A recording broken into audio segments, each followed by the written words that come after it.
Hello, how is everybody? I was waiting for the countdown. Tiffany usually does this countdown thing.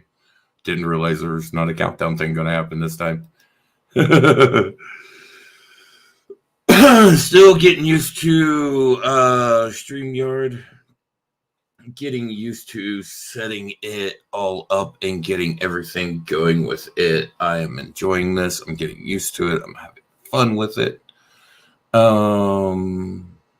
So we're going to do this tonight and see how this goes. Let's see. That was from the other night. Let's see if tonight shows up already. There it is. Hooray. We're going to share this over to my channel.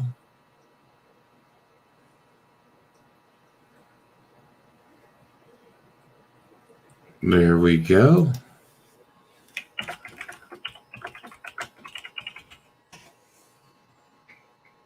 Hello, Angela. How are you doing?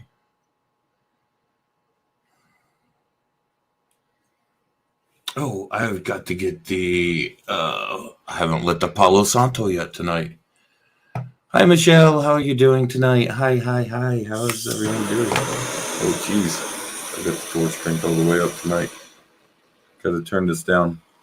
Gotta light the Palo Santo. I don't mess around when I'm lighting Palo Santo.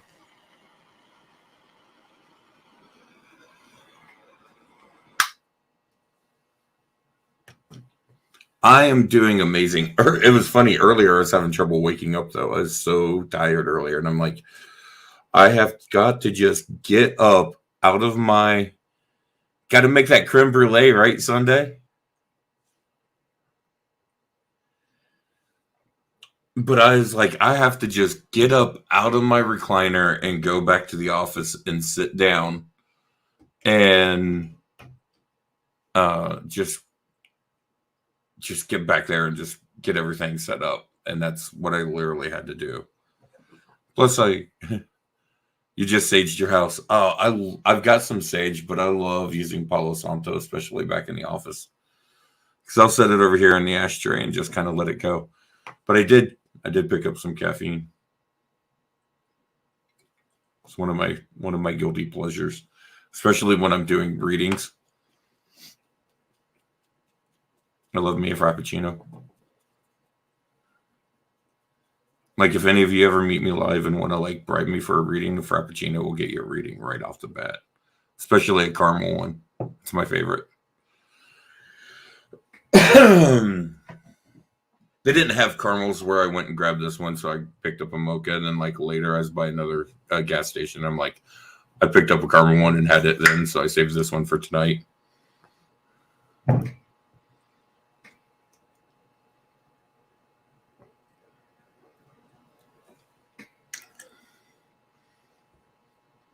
I'm from Ohio.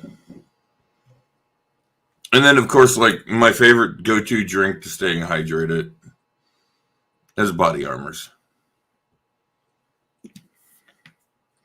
Got a bunch of B vitamins. It's got all that nice potassium and all that stuff in there. All that good stuff. Yeah, I am from Ohio. Lived in California for a while. Lived in Missouri for a while.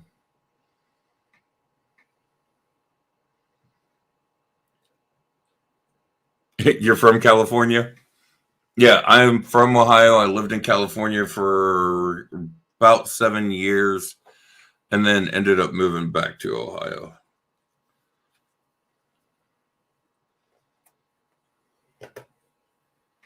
Kids, don't follow my bad habits. You was born in Kentucky? Let's see. We got this God-gifted psychic here that's about to find out how he gets blocked.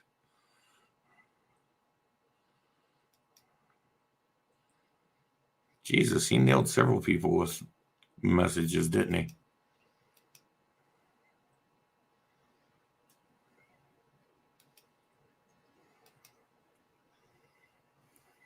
You gotta love these people. Only thing they do is come into the groups. Sarah, you live in Ohio? I'm in Ohio. I'm in Southwest Ohio.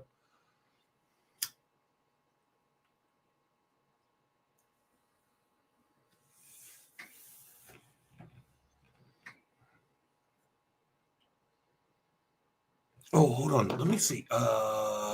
Crap. Where do we put music on?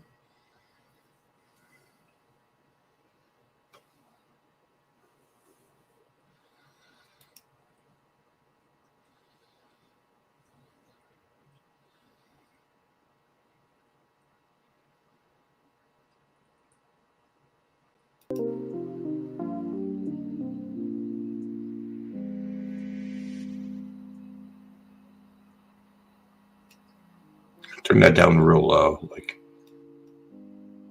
I don't know if I like that night driving. Let's see what's this one.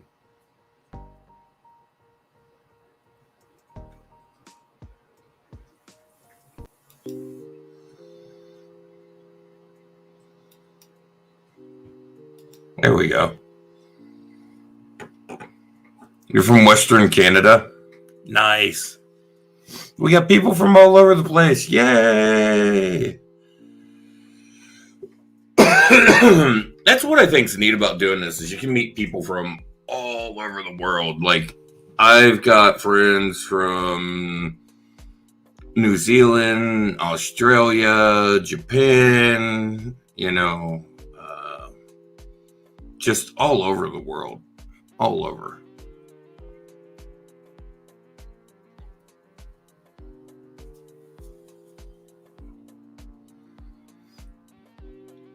So what is everybody up to tonight?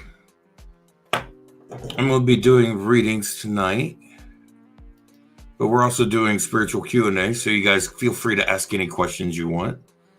There's the information I threw up into the chats about the spiritual Q&A.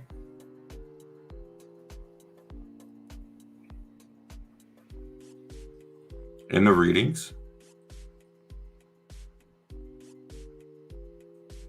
My PayPal and my Cash App are both there, which I guess I should bring those things up so I can look and see who's paid. It's readings tonight.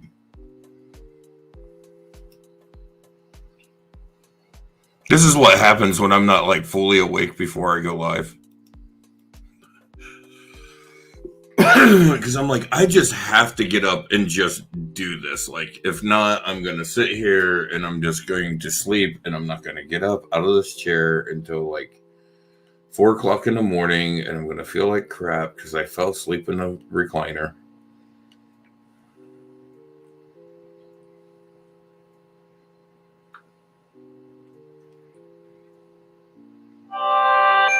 And I'd rather come hang out with y'all anyways.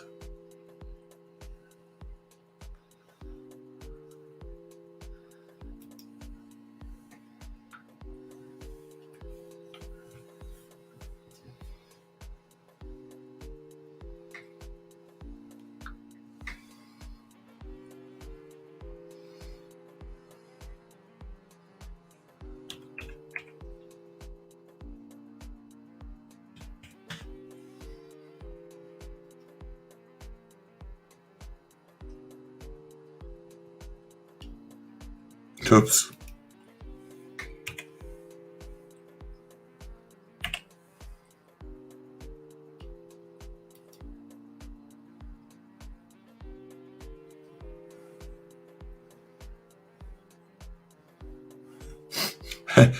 Helps if you put in the access code right, I guess.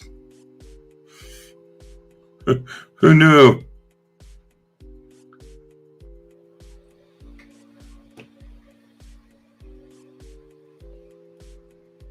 All right.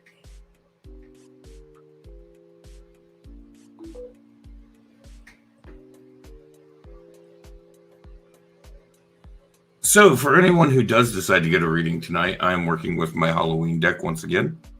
My Halloween Oracle deck. Just love the back of these cards, so cute. Amazing deck, great art. You've got the Veil,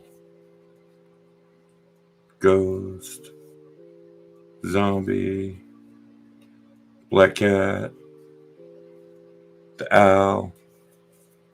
Beautiful cards, beautiful cards. I'm also reading from my Sacred Rebels deck. This is one of my go-to decks. Hi, Sherry. Yes, you can ask a question, but I am doing paid readings tonight, so just know that. But I am doing spiritual Q&A, so if it's something of a spiritual nature and not so much a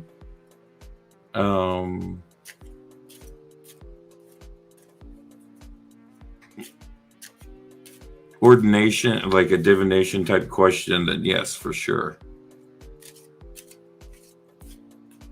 And I'm also working with the Shaman Healing Oracle deck tonight, the Shamanic Healing Oracle deck tonight. I love this deck. Oops. Dropping cards. Masculine energy. Emotional release.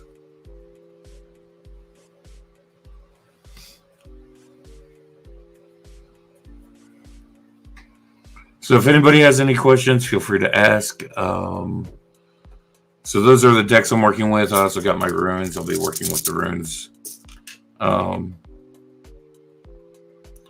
Sherry, that's really hard to tell because it's not just you involved. It's Raphael as well. And I really don't do readings on things like that because trying to figure out what his intentions are without being able to tap into his energy, without being able to get into things like that, it's difficult to really do because it's getting into his intentions as well.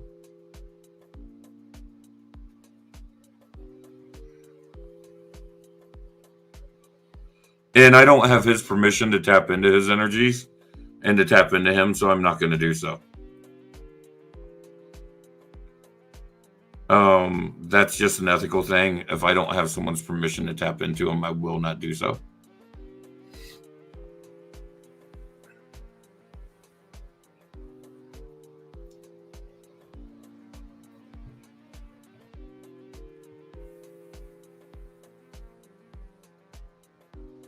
I look at people's energetic bodies, and that's basically what I would be doing is tapping into his energetic body.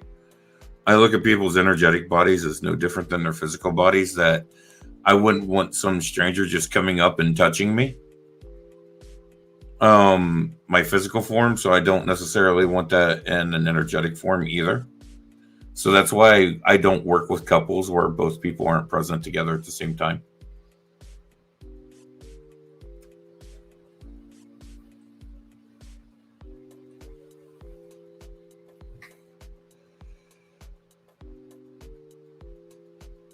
And honestly, the one thing I can say to you, Sherry, in this situation is if this is someone that you want to be with, instead of focusing so much on them, focus in on yourself and doing things to help yourself and make yourself better. And that will just do nothing but benefit you in the long run, whether or not you end up with him or not.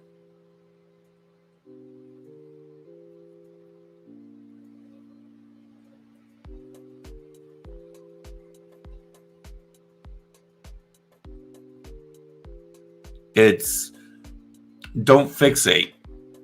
It's not a healthy behavior to fixate.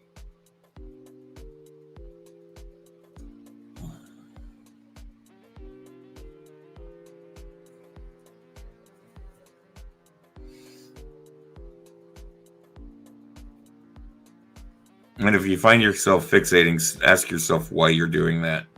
Start to take a mental inventory of what's going on and start to address that mental inventory so you can see what it is that you need to address.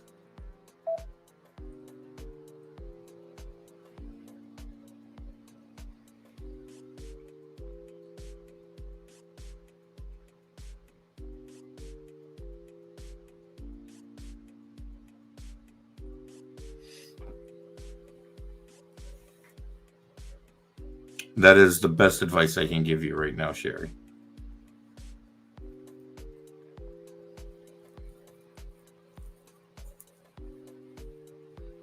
And I would say the cards would probably even back it up with a reading, but that is one thing to make sure that you're not doing is fixating, and that goes for anyone in a relationship. Don't fixate on someone so much that you lose sight of yourself.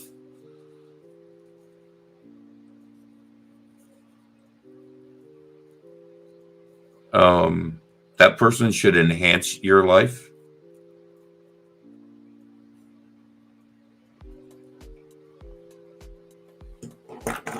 Hi, Nancy. It's actually kind of rude to come into someone else's live and promote your own stuff. Sorry. Goodbye.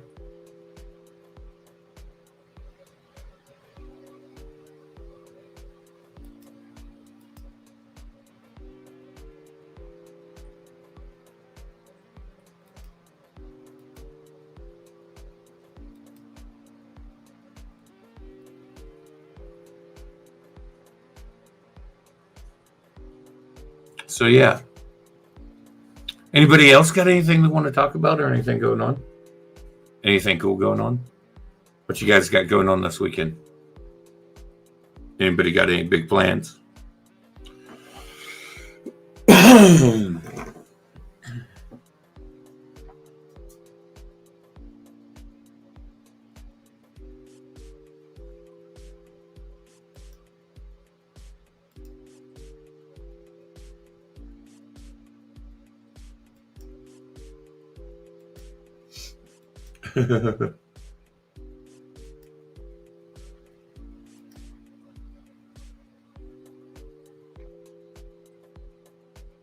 Oh, you did a burning ceremony? Oh, that's awesome, Annette.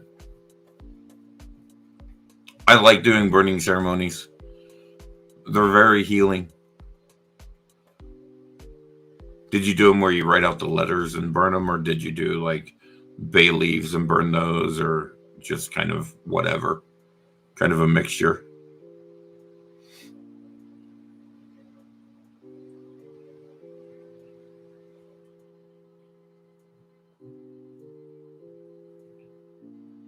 Yeah, the writing the letters, it can be a really, really cathartic, really healing experience, really beautiful. I've been involved in doing a few of those throughout the years. Always an amazing experience.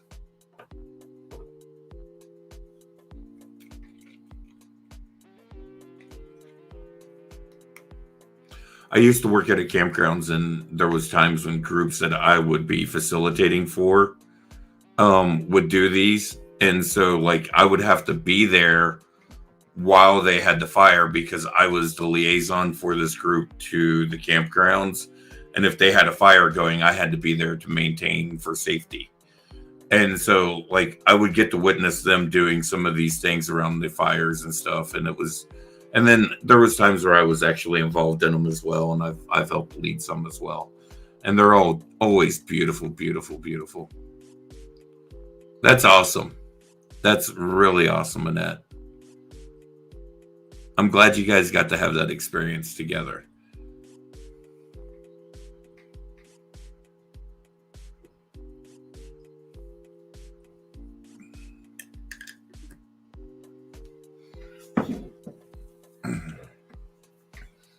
And it's a good time of year to do that too, because it's an amazing time of year to sit around a fire outside right now.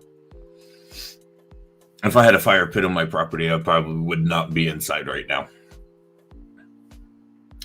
That would be cool, is if I could get the outside yard fenced in and then set up a fire pit out there and then do these readings and stuff sitting out by a fire pit during the evenings.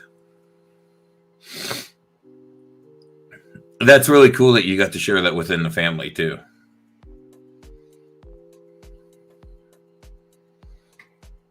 It makes it even more special.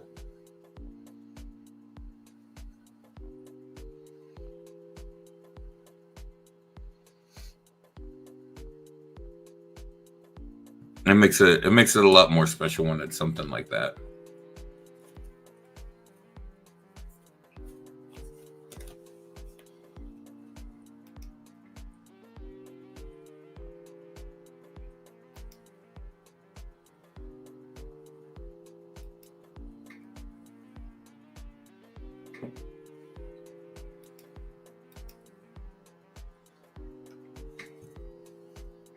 Hey, Veronica, how you doing? Hello? Hello, hello, hello. Kispiox? I have no idea where that's at in that. None.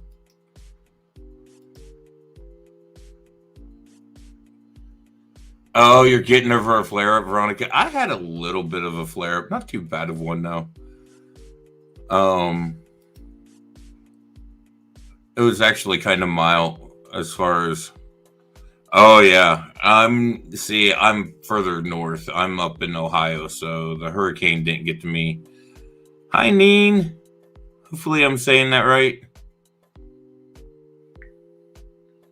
But I got friends who are down in the Gulf and stuff, and like not even in the wake of the hurricane, but it was just enough of a disturbance down through there that it set them into flare-ups.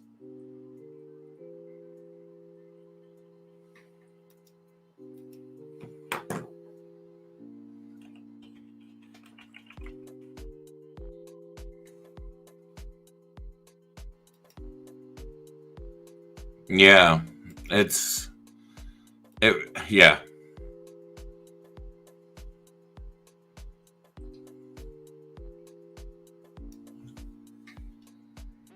Okay, British Columbia. Okay.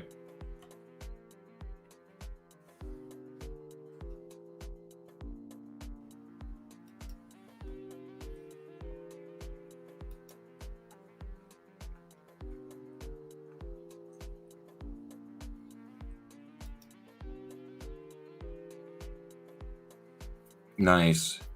Yeah, I'm glad that you're getting over that flare-up though, Veronica. And like I said, I've got some friends down there, and I know how when the weather gets nasty up here, how it is.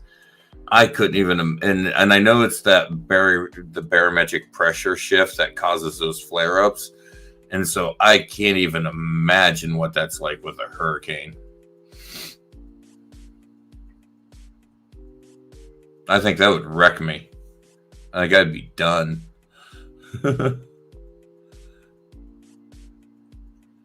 I'd be laying in bed.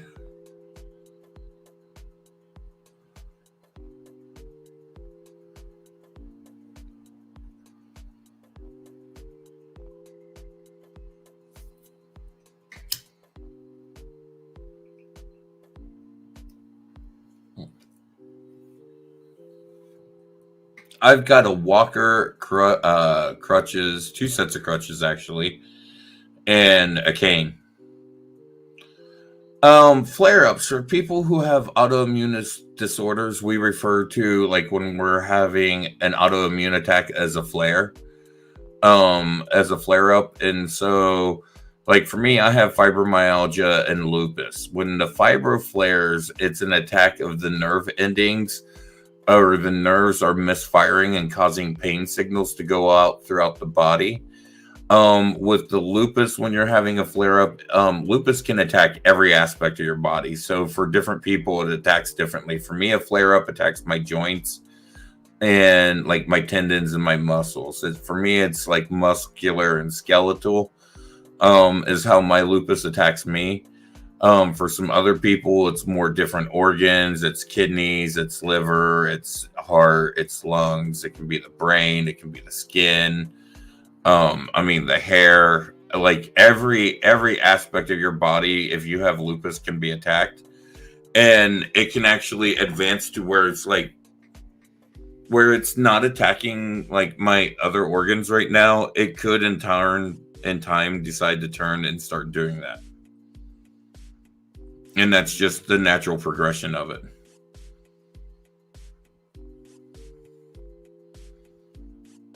But like honestly, I'm one of the lucky people with lupus because all I really deal with is a lot of chronic pain.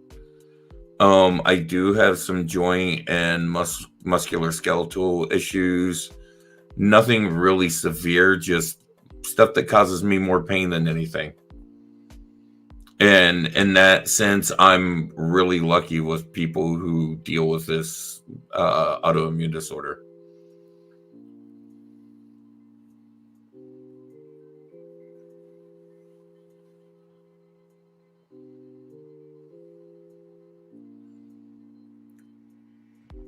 Yeah. If you want to describe your flare-ups, Veronica, feel free.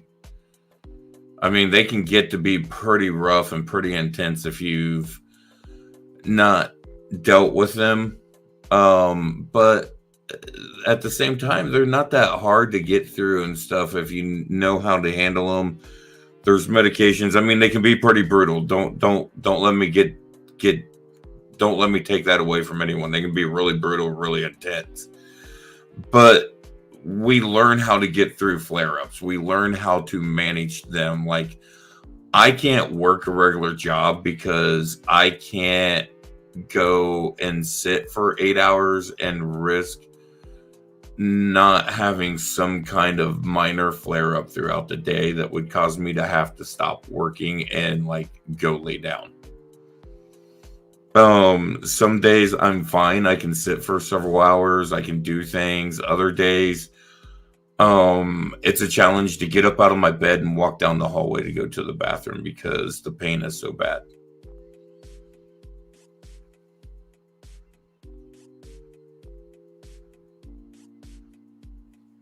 And that's actually where Tanner came in as a therapy animal for me. Tanner was a therapy animal to force me to get up, to get out of bed, to move, and to function on the days where I didn't feel like functioning. Because I had to get up to take care of him.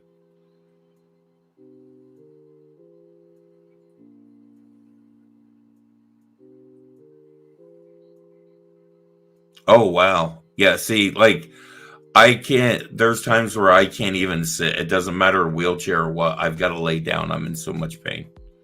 And it's because of the way my legs and stuff are with the way it attacks my joints and stuff. Sometimes I'm in too much pain. Like, I just can't.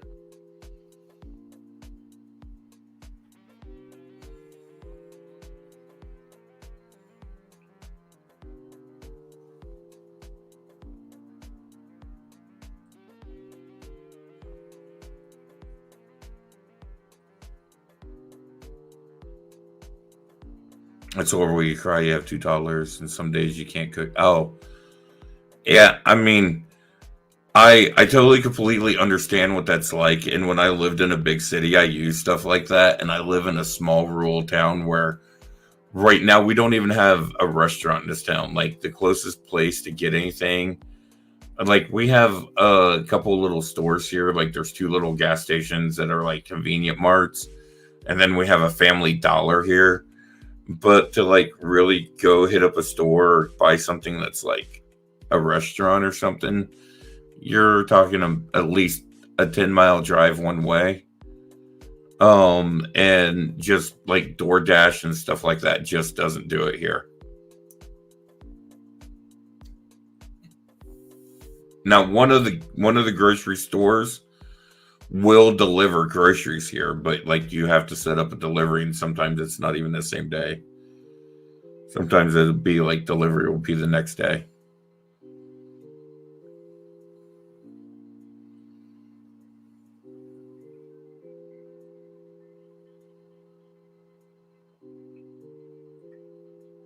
Oh, there's so many times I wish we had DoorDash or Grubhub here where it's just like, oh man, I am just like, I'm wrecked, I'm hurting, I don't feel like doing anything. But then it's just like, nope, got to get up out of bed and make something. It's either get up and do it or you're not going to eat. So, but that's when I try to keep stuff that's like quicker and easier to eat and stuff and to fix, things I can pop into the air fryer and then like go sit down and just wait until the air fryer's done and be like, all right, I'm done.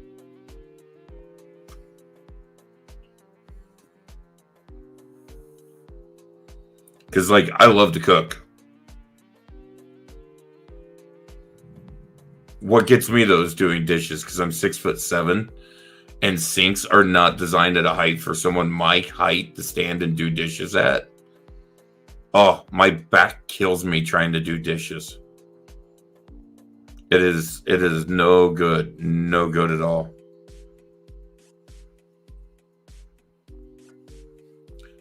Like, sometimes I literally just pull a chair up to the sink and I sit in a chair because I'm tall enough.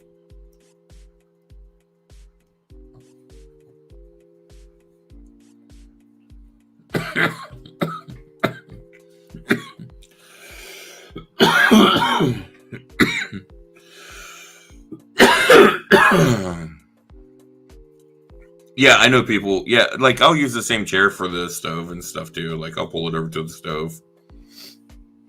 Because there's times my back just hurts so bad I cannot stand. Like, and big part of that is I had a hernia I was dealing with for about 2.5 years until it got fixed. And then that 2.5 year time frame, like I couldn't do anything to strengthen my core because any kind of exercise would make the hernia pop out and make it worse. And so, like, my core is really, really weak right now. And so, like, I'm slowly doing exercises to build it back up and strengthen it back up and bring it back around where it needs to be.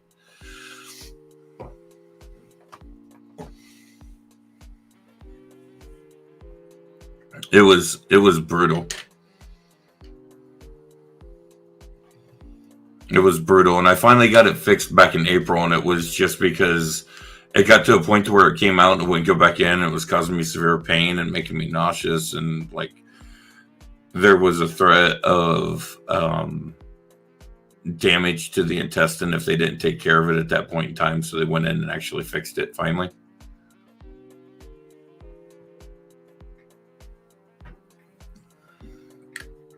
And ever since then, life has been great. Like, so much better since they fixed that. So much better.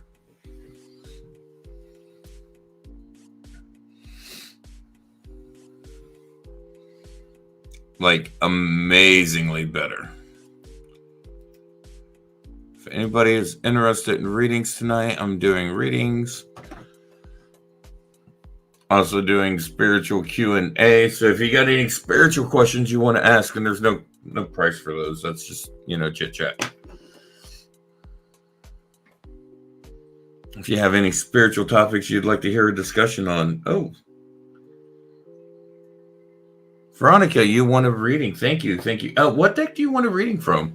I have 3 decks I'm working with tonight. I've got the Halloween deck, which has the absolutely cutest back of any deck I have seen so far. Look how adorable that is. I love it.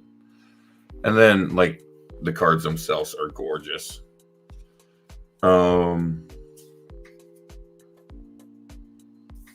Love this deck. I've got the Sacred Rebels deck, which is the deck that I read with a lot of the time.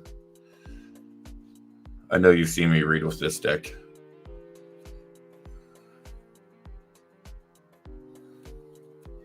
And then I have the Shamanic Healing Oracle deck that I'm working with too. And I like this deck too.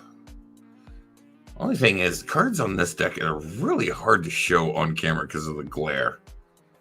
I have got to get different lighting set up so I can show these off better.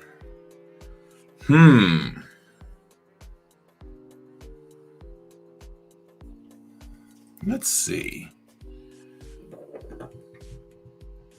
Even though I'm like really loving the Halloween deck, I'm really drawn to the Sacred Rebels deck tonight.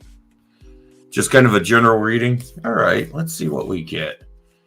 I love this deck. This was like, out of all my decks, this is one of the first decks I've really connected to. Like, I connected to this deck in a huge way when I first got this deck.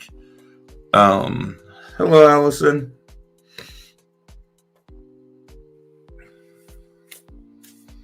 And like ever since, this has been one of those decks.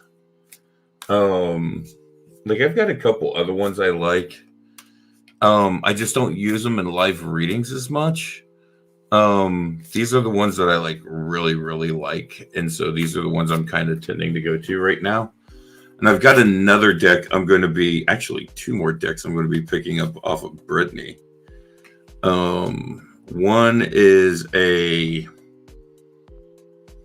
think it's a Past Lives deck. Can't remember. It's a deck Tiffany wanted me to pick up off of her that she thought she would really like. Tiffany is getting it for me off of Brittany as a gift. And then I am also getting the Season of the Witch Samhain. So that will be getting used as soon as it comes in. And then I need to see if she's got the Season of the Witch Yule deck as well, because I want to get that one for Yule.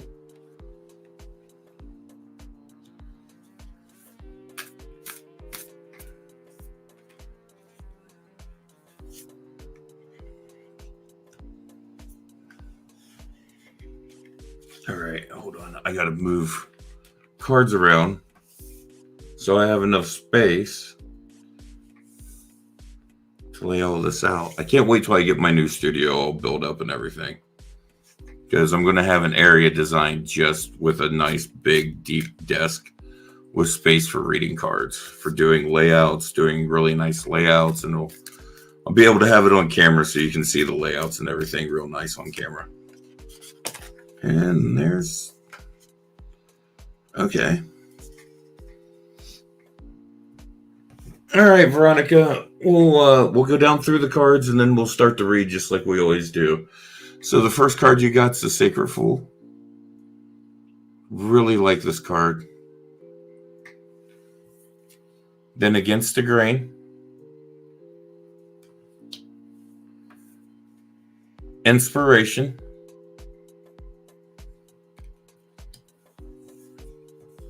Big Bold Vision.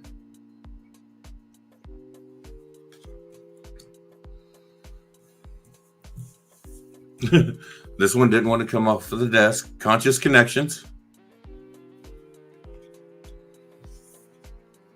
Spirals of Manifestation. And Pandora's Gift. Okay, so we're starting off with the Sacred Fool. And one of the things about the Sacred Fool is always on a journey, but the Sacred Fool also reminds us to be playful, to be lighthearted, not to take things as serious, to have fun. And that's especially important since you're someone who goes against the grain. So you feel a lot of pressure against you and stuff, Veronica, and especially with dealing with the different autoimmune issues and stuff that you have. It's really important that you do the things like have fun so you keep those spirits up. Because you need those things not only for inspiration for you, but as inspiration for others and as inspiration for a big, bold vision that you have. You've got a dream and an idea of something that you are working on putting together, and you need to focus on continuing to put those things into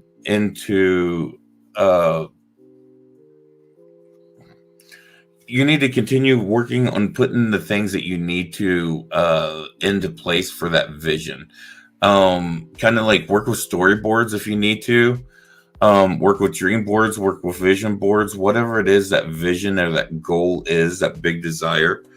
And as you share about that vision, you'll start to make conscious connections with people who are going to support you along that path with that vision, with that big idea that's going on. But also one of the things that you've got to do on that path is it's not just about the conscious connections, but it's also about the spirals of manifestation. And this actually calls us to go within ourselves. If you've noticed, a lot of the spirals all focus and lead right up here into the head area, into her own mind and everything. Where when we're dealing with manifestation, a part of that is we really have to dive within ourselves to work on the manifestations and really work on dealing with the things that we need to deal with to clear the paths and the avenues so that we can manifest the things that we're needing to work on. And as we're doing, as you continue to do that, the things that you're going to end up manifesting and stuff are going to be Pandora's gifts, which Pandora's kind of got a bad name. They kind of gave her a bad rap. Pandora's not a bad person, and she kind of goes against the flow.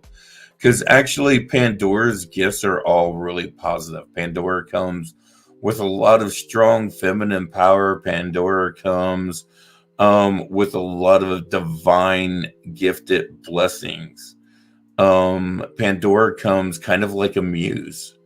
And so don't be afraid of those blessings are going to come, even though, you know, people hear Pandora, think of Pandora's box, think of, oh God, everything's going to go to hell. So sometimes when you're thinking of some of those spiritual gifts, you might be thinking, man, these can be kind of scary, or these can be kind of intimidating, and don't allow them to be. Just be brave and bold enough to step up and step forward in your power in those, and just let that be part of who you are as a person.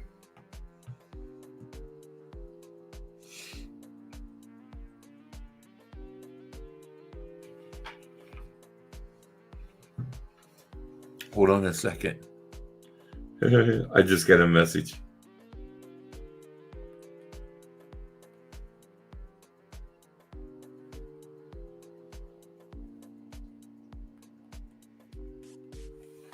It was Tiffany. She was telling me she fell back asleep. You're welcome, Veronica. You are welcome. Do you have any questions on anything?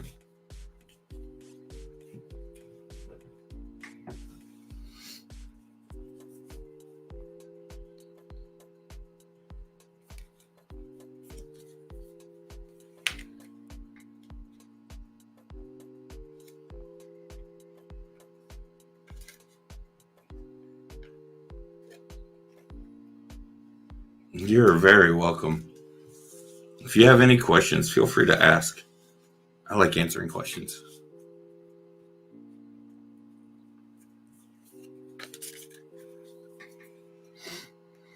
All right, let's see.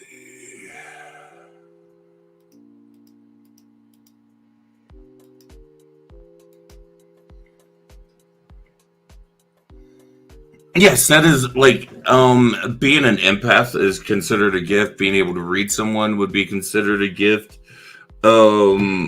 Just any kind of spiritual gifts and stuff.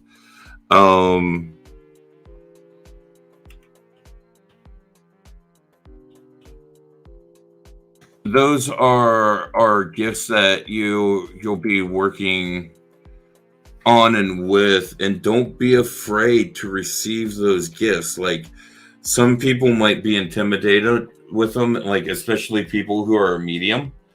When they start working with those kind of energies, sometimes that can be very intimidating for them. And so when they're stepping out and they're stepping into those powers, if they're not really sure exactly what they're getting into, it can be kind of an intimidating thing.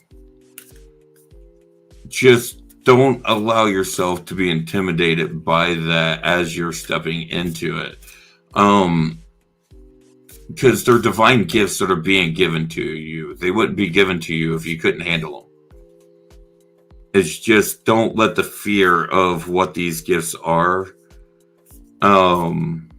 keep you from being able to receive them and learn to work with them.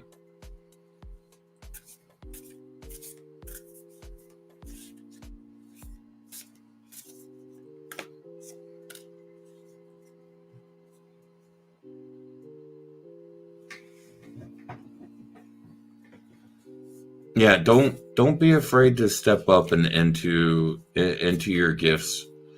Whether that be reading someone, whether that be gifts as a medium, gifts as working as a psychic, gifts doing readings, gifts doing whatever it is.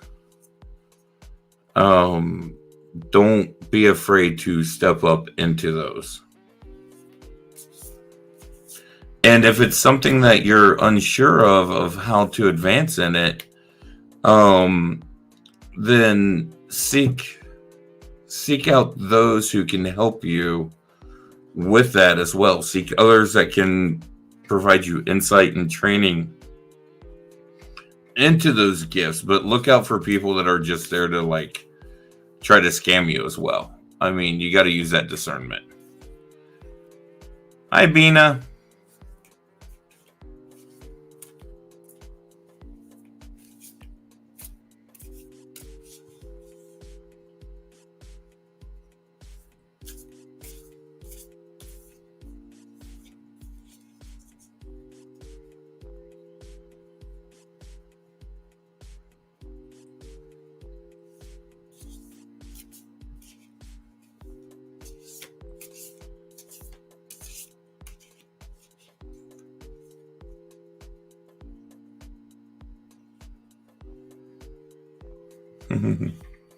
So anybody got any spiritual topics you want to discuss? Any questions you want to ask along spiritual lines or anything like that? If anybody would like a reading, here's the information for readings.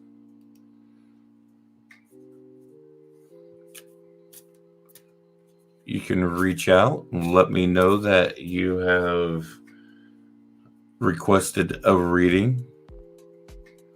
I'm doing $10 for runes, $10 for many oracle readings, and $20 for full oracle readings. If you want to do a full rune reading, I will do those, but those are booked private sessions offline because they're pretty intense and they're $25. Kathleen, I work as a death walker with some, but I don't work with just anyone on those avenues. So, like, I don't know if there's family spirits around you. I only opened up that aspect of me in very select ways because otherwise I am dealing with spirits all day, every day, constantly.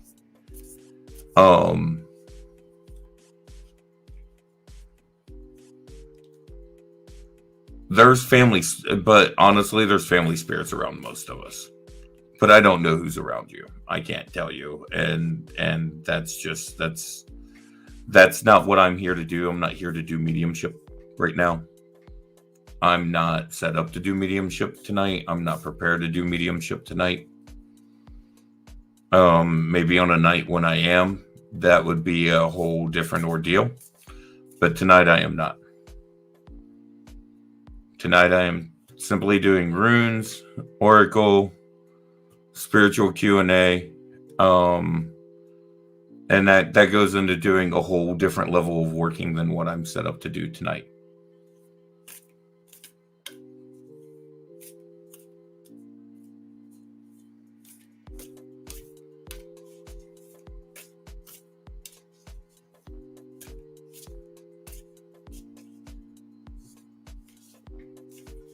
I'm enjoying the music. It's funny because the other night Tiff and me put this same music on and we're like, man, this is horrible. And then tonight I put this on. I'm like, I really enjoyed this. It is just the freebie lo-fi copyright free stuff that they have here in StreamYard for us to use. I think I can actually integrate some stuff from YouTube into it, though. Some like copyright free stuff from YouTube. So I think I'm going to see if I can do that later.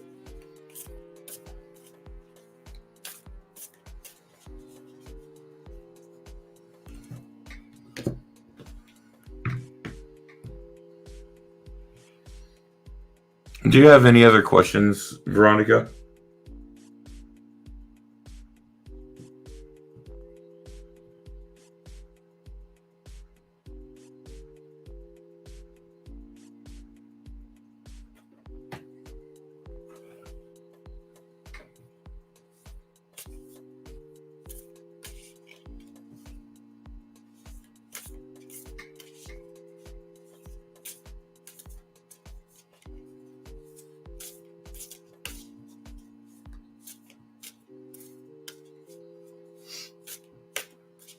Okay, so let's see. What have we got?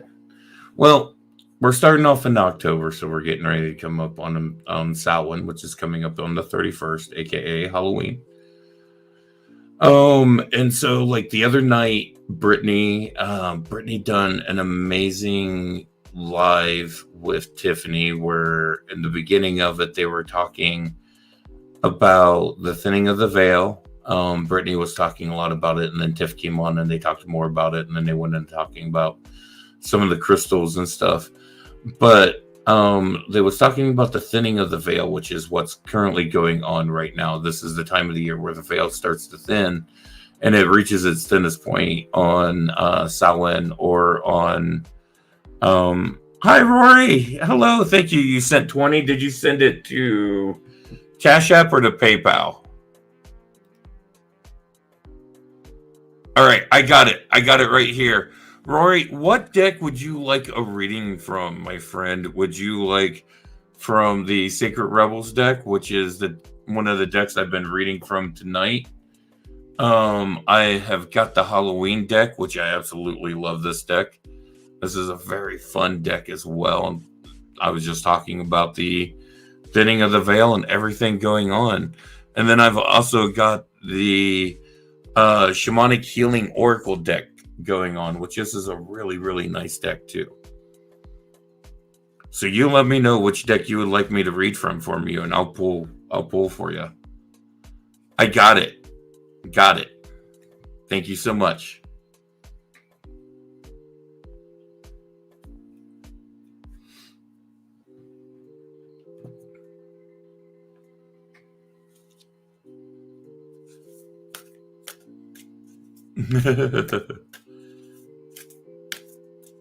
We'll give Rory just a few moments there to figure out what deck they want me to read from. The Shamanic deck? Excellent. I love that deck. It's a beautiful deck. All right. I mean, this deck, like, it's got the gold gilded edges on the cards. The only thing, my only drawback to this deck is the gloss finish, which looks great in person, looks amazing in person, but on camera it's a little hard because you got to hold the cards at a certain angle for people to be able to see them. And that's my only complaint about this deck that I have whatsoever. Like, the artwork is just beautiful on it.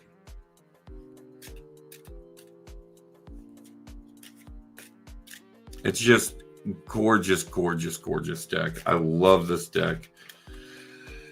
I've had a strong connection to this deck since I started working with it from the day I got it.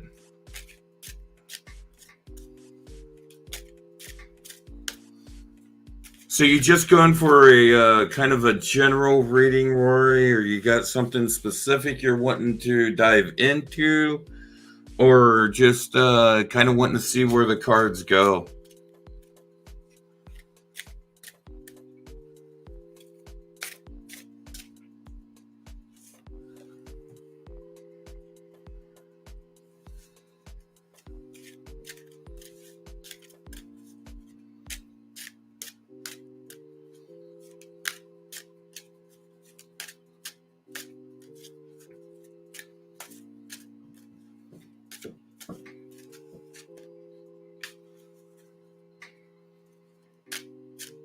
My dog's making noise behind me. I don't know what he's doing.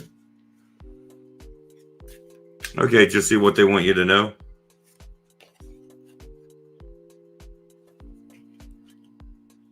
Interesting.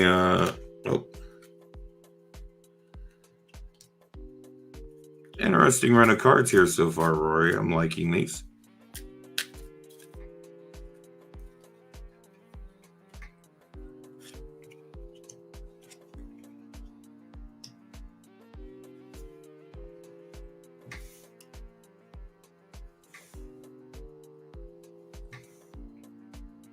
Just moving the cards down.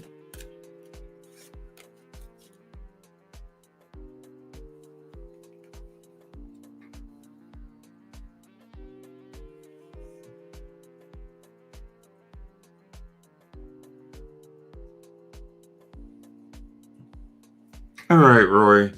I'll start off by going through the cards, and then we'll go through and we'll start the interpretation. We'll start the reading. So the first card I got is Forgiveness. The second card I got is Teaching. Third card I got is masculine energy. Fourth card I got is retreat. Fifth card I got is burden.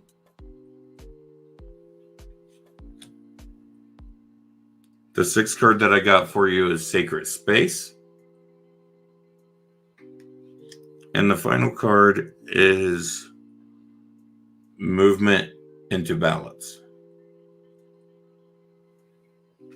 So Rory, it starts off with forgiveness. And so this makes me wonder, and the reason is because the next couple of cards, I feel like these three almost need to go together: the forgiveness, the teaching, and the masculine energy. I feel like these three cards kind of play into each other together. They seem to group up when I laid them out. And so to me, it makes me feel like there is something that either you're teaching yourself, you're being taught, or you're teaching someone about forgiveness that is dealing around with those masculine energies, and that forgiveness and tapping in with those masculine energies and working with those.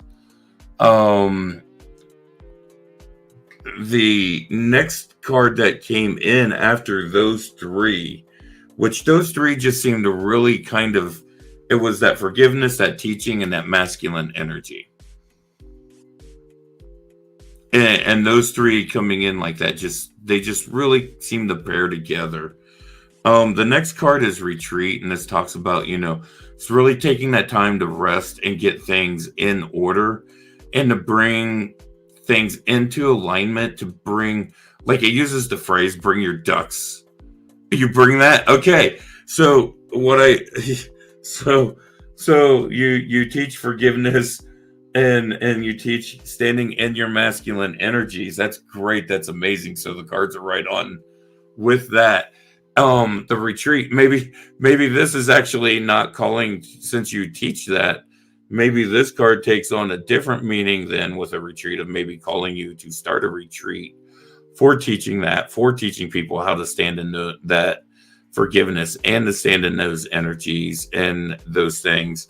But this also stands for getting your ducks in a row, for bringing things into alignment. Because your next card is a burden, which doesn't necessarily mean a bad thing. It just means that there's a task that you're going to pick up and you're going to carry with you. And so maybe that retreat is really that burden, because the next card is a sacred space. And I can't think of anything that would be more sacred than having a retreat that deals with those lines. That's a sacred space. And as that comes into things, everything's going to move into balance. So honestly, this is kind of funny, Rory, but I really think this is just confirmation that you're on your right path, man. I really think this is just confirmation that you're going down the journey, and that you're on the path that you're meant to be on, and to just don't give up, just keep going.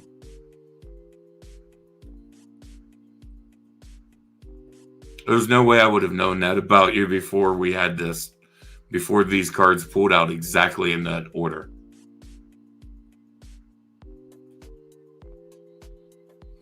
I love it when things like this happen. This is what I love. You are so welcome. Thanks for dropping by tonight. And hey, I do some stuff with a podcast. You see the connection here. I'll pop this up, the Breaking Reality stuff. Feel free to hit me up on both of those. It's at the bottom of the payment information there. I would love to talk to you about some of the work and stuff that you're doing. Maybe even talk about getting you on the show. Maybe do some interviews, get you on there having some discussions. Every Tuesday night, I do a live roundtable discussion where it's just different spiritual practitioners coming in, getting together in a group, and we just talk on different subjects. There's no set subject, and we just kind of throw subject out there and we just discuss it. So if that's something you'd be interested in, let me know. We can talk and see if that's something you'd like to become part of. because I'm always looking to expand that community. Because the whole idea with the breaking reality aspect is to bring different perspectives to the table so that we can look at different perspectives and look at things through a viewpoint that is not our own viewpoint. Sorry, I got something on my glasses and I cannot get it off and it's bugging me. But it is to change the viewpoint so that we can look at things through a different perspective and thus breaking our own reality and creating a new one, because our reality has shifted and changed because we have now decided to look at something through a whole different perspective. It's the Breaking Reality show. You can also reach me at the Facebook page. That's my business page. That's the best way to reach me. Just message me through there if you have Facebook. And then the Breaking Reality, the YouTube. It's just those two links that's right there at the very bottom.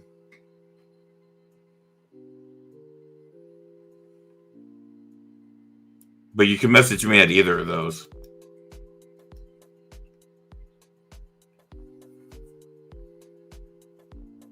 Facebook's just easier. YouTube, you can only really leave comments. I wish they'd get a messaging like system on YouTube where people could like send me an email or something like that.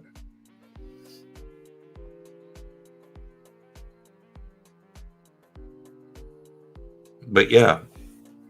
So where are you looking at, if you don't mind, where are you looking at trying to start a retreat center?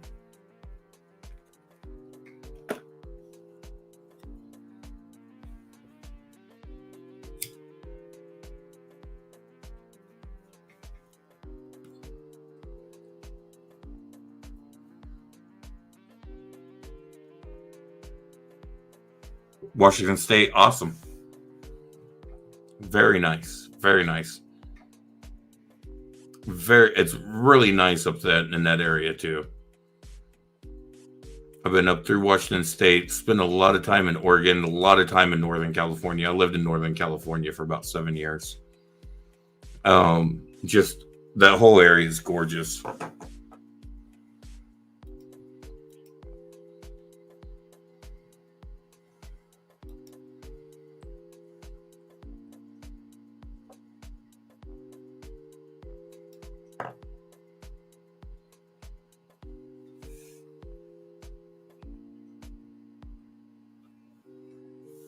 That whole Pacific Northwest is just a stunning area.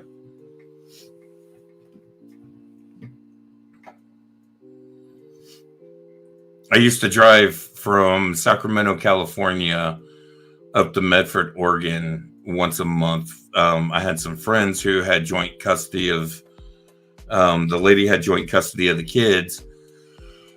And the father lived up in Medford and they lived in Sacramento, and her husband, neither one of them drove. And so they would pay me to drive them up there to go take the kids back and forth and stuff. And I'd do that once a month for them. And love driving up by Mount Shasta and stuff. It was just gorgeous.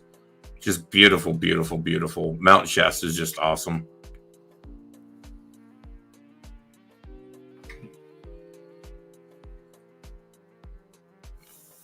Awesome. Yeah, most definitely.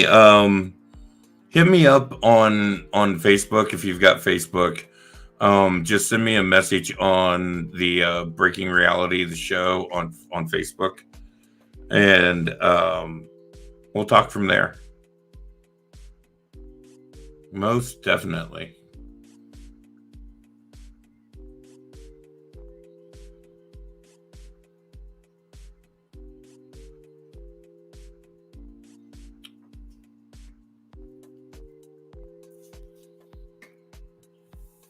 Yeah. And then I'm going to be doing the live readings and spiritual Q&A. I'm going to be doing those every Thursday and Saturday. That's going to be a regular thing. So I'm going to be doing my show on Tuesdays, and then every Thursday and Saturday I'll be doing this. And sometimes Tiffany will be with me. Sometimes other readers will be with me. We'll just see where we're at and what's going on. So.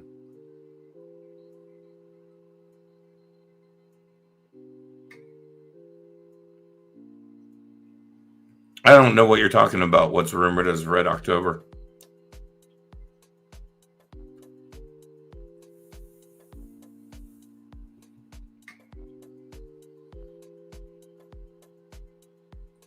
If it's something political, I probably don't get into it because I don't discuss political stuff on here at all.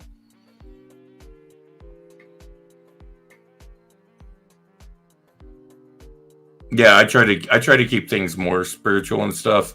I try not to bring politics and stuff along those lines into these kinds of things.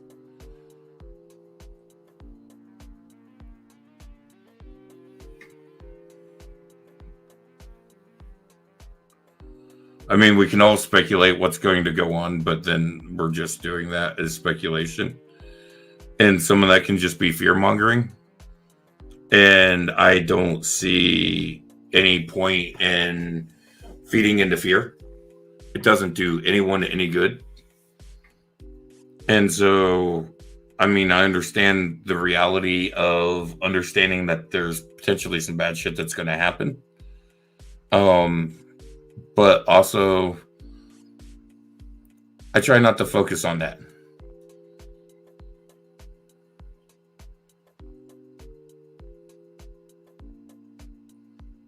You know, I try to focus on some of the positive stuff, but I don't do so like to the point of like negative positivity or like toxic positivity where I'm like, well, everything's all great and, you know, happy and dandy and there's nothing wrong in the world. No. There's bad stuff that goes on. I just choose not to focus on the bad stuff constantly. Like some people like will get locked in on like my father's one of those. Like my father will listen to the news and then the next thing I hear about for the next 3 days is like all the doomsayer, the doom and gloom stories and everything else. And I'm just like, you just need to stop watching TV. Like literally like stop watching the news. That could be the best possible avenue for him.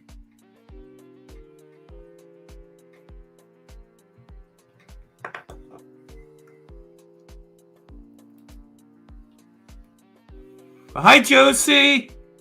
I just got the message. It just came through. How you doing, Josie? What deck would you like me to read for you tonight from Josie? I've got 3 different decks I'm offering tonight. I've got my Halloween Oracle deck, which absolutely loving this deck. So cute, so adorable. The back of the deck is just adorable.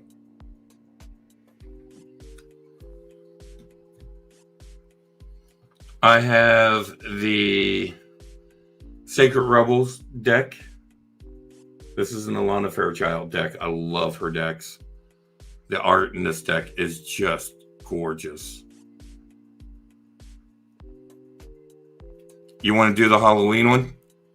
Excellent. We'll do the Halloween one. I love the Halloween deck. It's one of my favorites so far. I've got a couple other Halloween decks coming in. Have a good night, Rory. We'll talk soon. I'm glad to have met you. Thank you for the reading.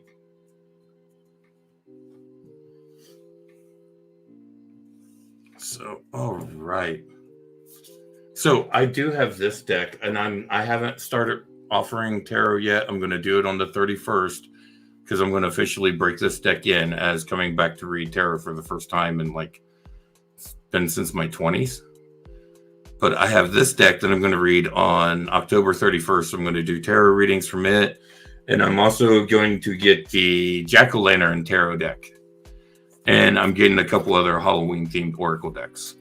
And Halloween, we're going to be doing lives all day. We may not be live like 24 hours that day, but there might be like off and on intermittent lives. Or we might be rotating out readers. We're still talking about how we're wanting to do that. But we're going to be offering readings with those all day that day.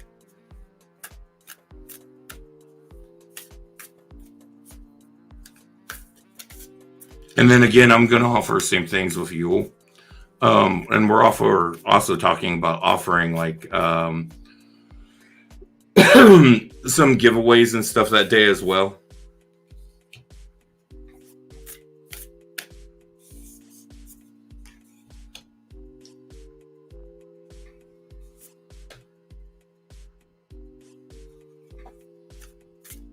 So Halloween's going to be a really fun day to tune in here.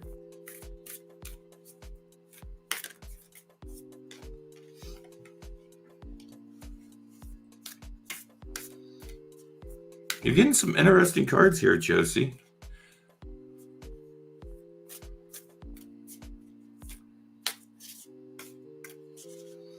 Do you have anything specific you was wanting to pull in means with? Any specific question you had? Because these are...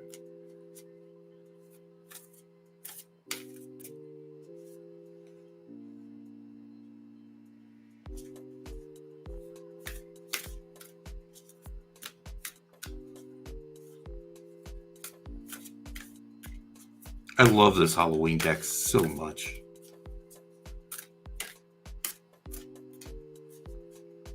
You're in Utah? Just life, love in general?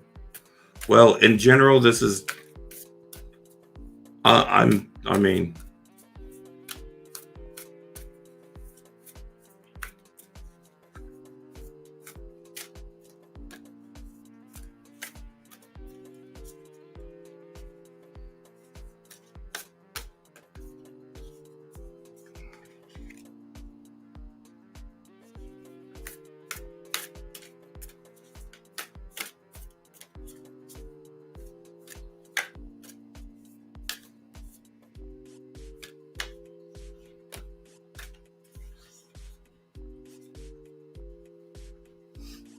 It is so funny. This Halloween deck almost always ends on this card when I do 7-card pulls.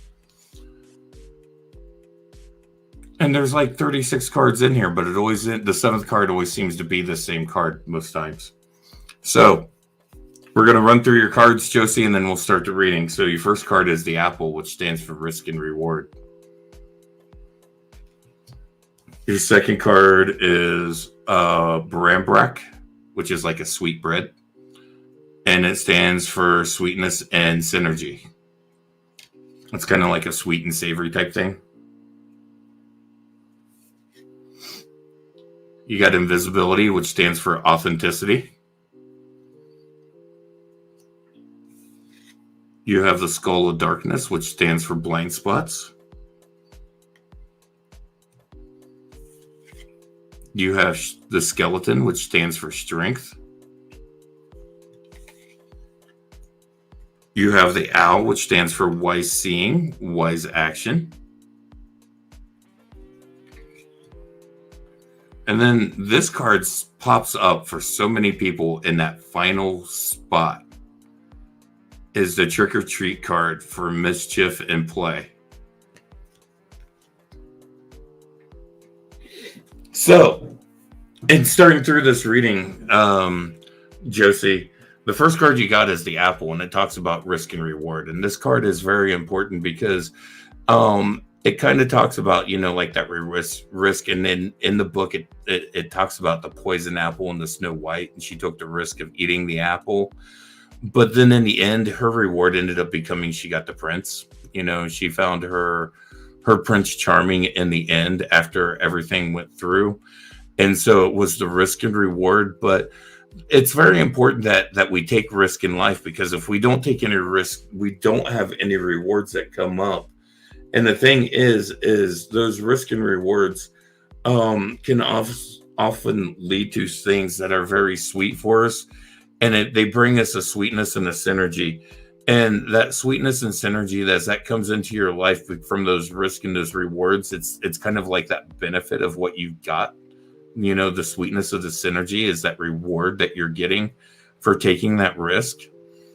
And so you're getting that kind of sweetness, you're getting that savoriness, you're getting that spice in life, you're getting those things that you really need.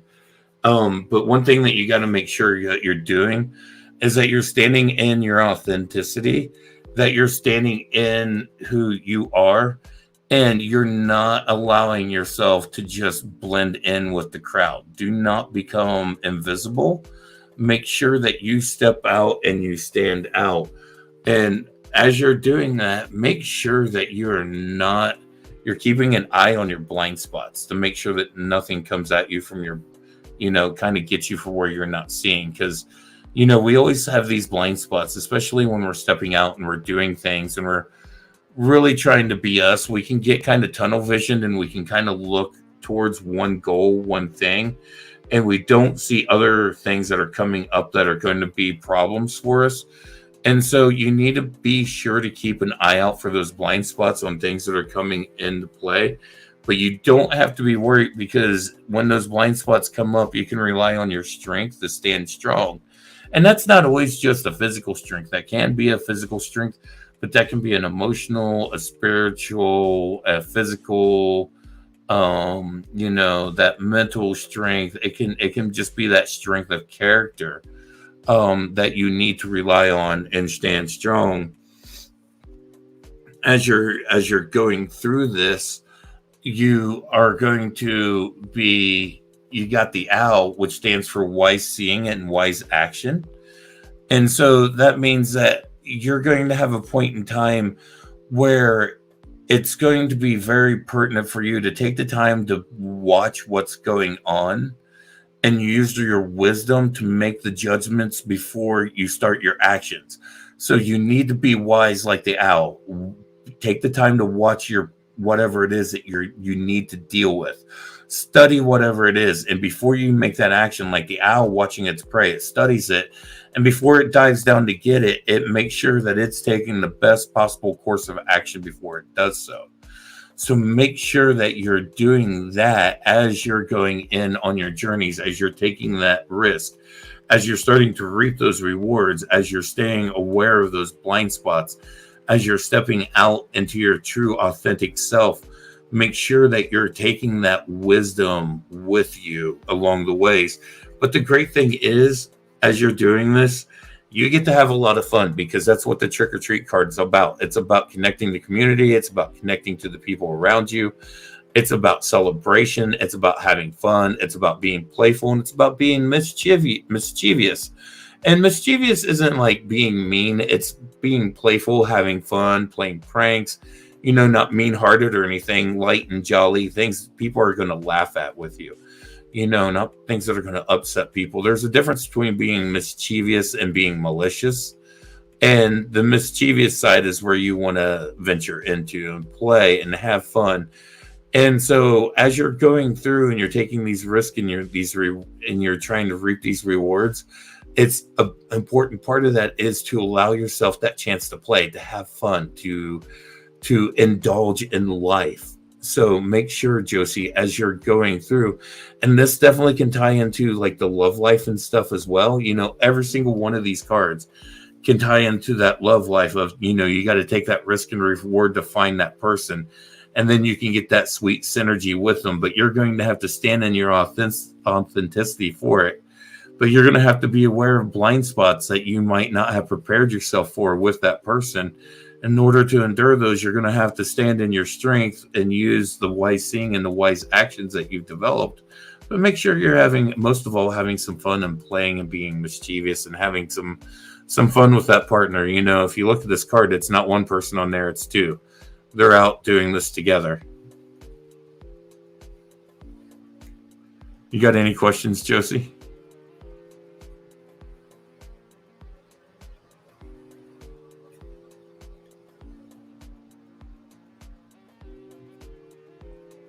If you have any questions, let me know. I'll be more than happy to answer any of them.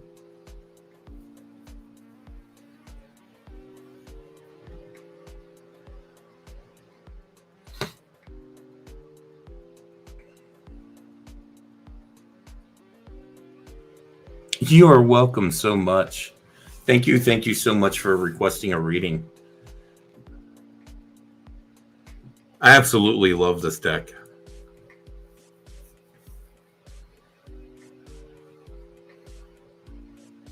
And just remember that trick or treat card, that play, that connection, that connecting to your community, that connecting with people and having fun and being in that playful spirit. That's really, really important. So make sure you're stepping up and doing that. That's something that I think is important for everyone to do, that not a lot of people, like, we interact and we socialize, but are we really playing? Are we getting that joyful play like what we did when we were kids? And I think that's kind of where we need to make sure we get to at times. That's why places like, I think, like Dave and Buster's are cool, where it's like kind of like an arcade for kids or an arcade for adults.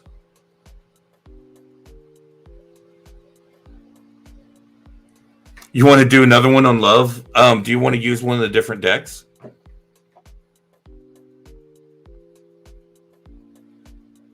Or do you want to use the same deck?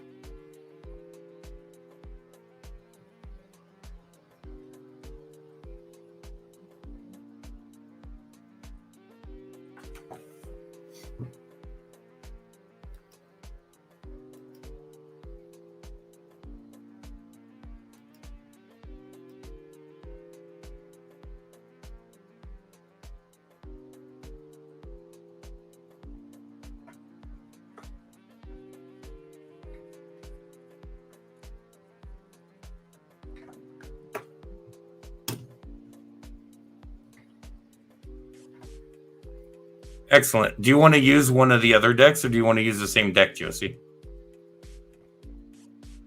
You picked the deck. I wanted to use the Sacred Rebel deck for this one then. This is a very, very, very strong feminine energy deck. Like, I really love this deck. Like, the images are all very strong feminine energy.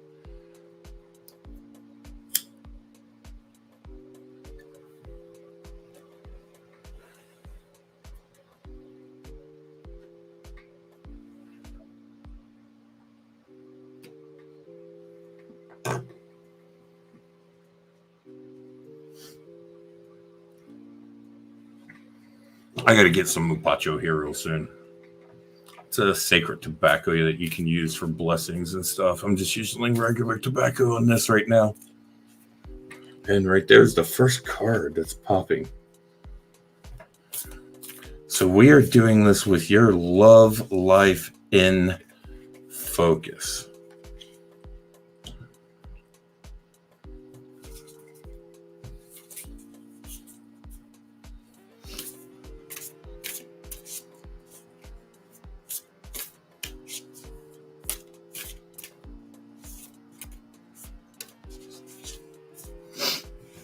And we will do this. Oh, my nose is getting itchy.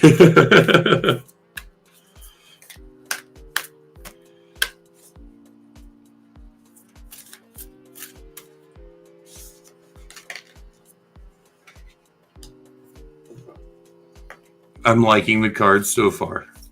I've got 3 out of... When I do a full spread, I typically do 7 when I do spreads like this. So I typically will always pull 7 cards in a full spread in a live like this.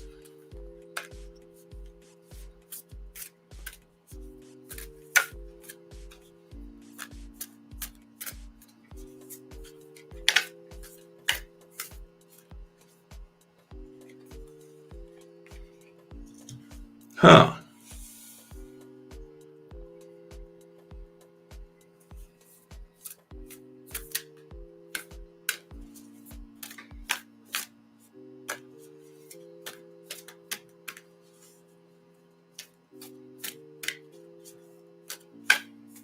These are really interesting cards. Oh, nice. Well, I'm honored to be your first full reading, and these 2 cards just want to come out, so they're coming.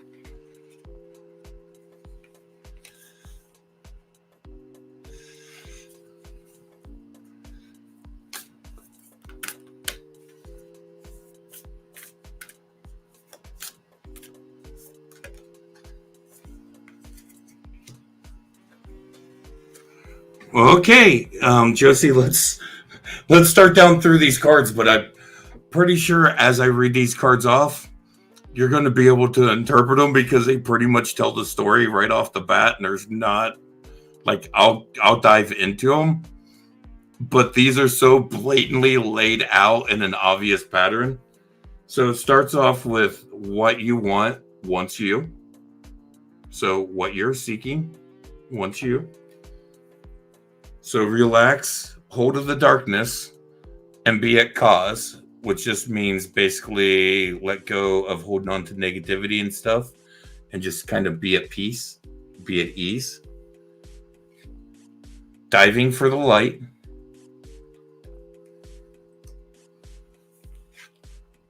New birth, guard it vigilantly.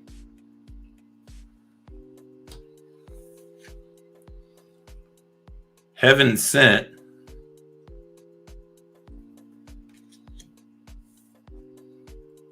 Faith in the process. And bring it to form.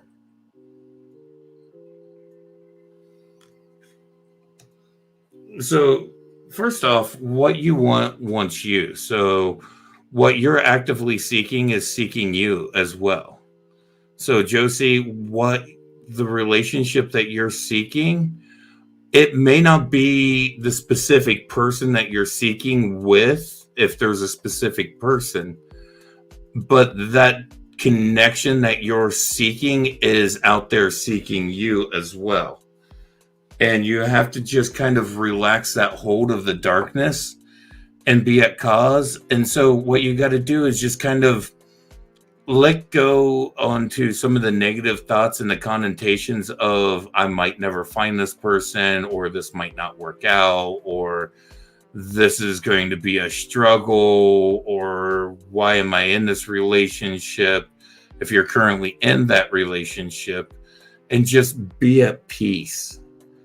Be in that calm state where you don't worry about you just know that you're where you need to be, and you're not focusing so much on all the darkness and everything that's there, because what your job to do is to dive for the light. You're going to be seeking the light in all of this.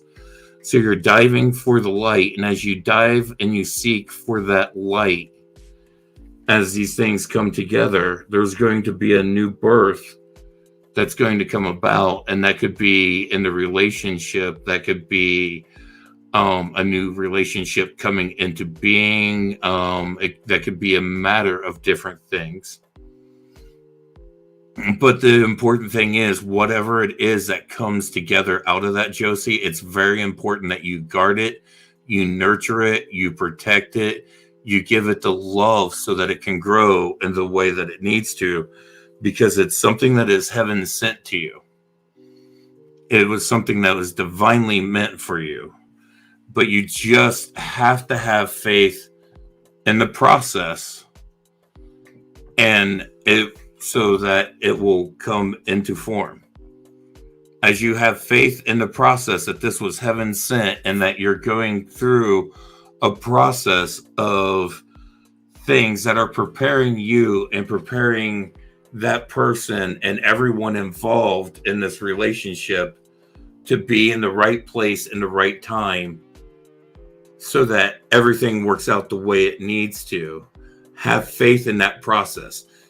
Timing may not work out exactly like the way that you are thinking, but have faith in that process, and that it is coming to form. These things are coming to you.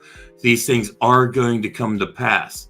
Just know that there is a process that needs to go on. So it might be one of those things, if it's a matter of seeking a partner, maybe you're ready for that partner, but that partner that's meant for you is still working on themselves. And so they need to do a little more work on themselves before they're ready for you, so they can be who you need them to be to you and for you. So just know that there is a divine hand at play in bringing all this timing together. And that's what that have faith in the process is about, is having faith that that hand and that divine timing that it's working on those things, that things are being put into place. You just have to give them the time to come into that place. And then those things are going to come into form. Do you have any questions?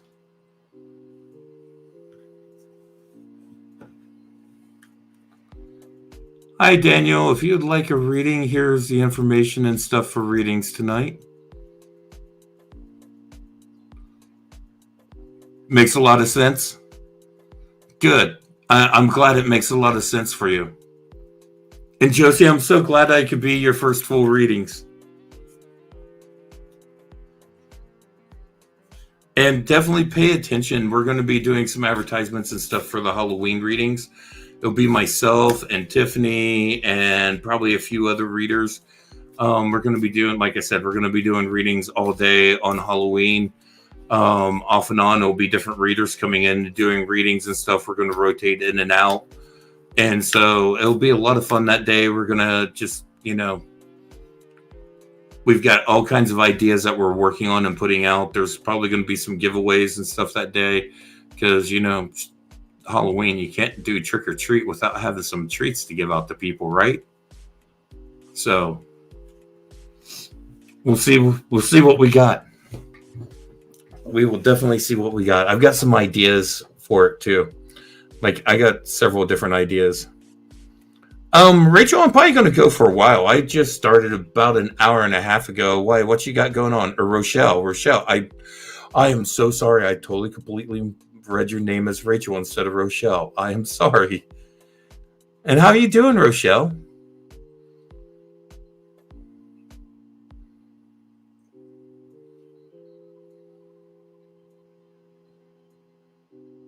But yeah, Josie, you're welcome. And if you have any questions, like I said, you guys can feel free to contact me at the links that are right down at the end of the information on the readings. The Facebook Breaking Reality show, that is the best way to contact me.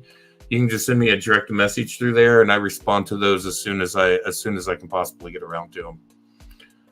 I almost always respond to my messages within a day.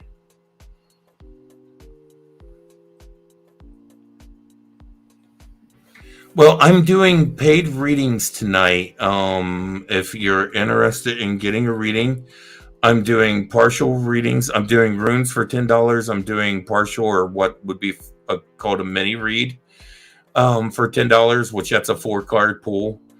And then I do 7-card pools for $20. But I don't do anything on medical or legal.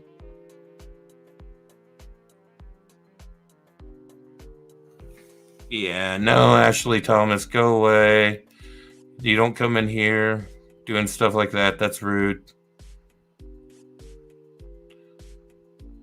All right, Rochelle. What are you wanting to get? Are you wanting to get? Oops.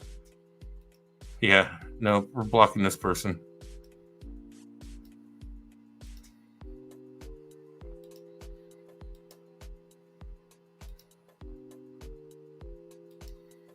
Rochelle, are you wanting to do a partial or a full? And you let me know, and we can start talking about cards and stuff too. Because I'm offering 3 different decks tonight. I'm letting people pick what deck they want to use tonight. And if you're doing the runes, then I've only got 1 set of runes right now. Even though I am going to be crafting more, I might keep a set of those for me. I don't know. I also might just gift them out to people. Who knows? I might give a set away on Yule. That would be a cool gift. I think I will make a set of the Ash runes, and I'll give a set of Ash runes away on Yule. I think I'm going to start promoting that. That'd be a lot of fun. That'd be a fun giveaway.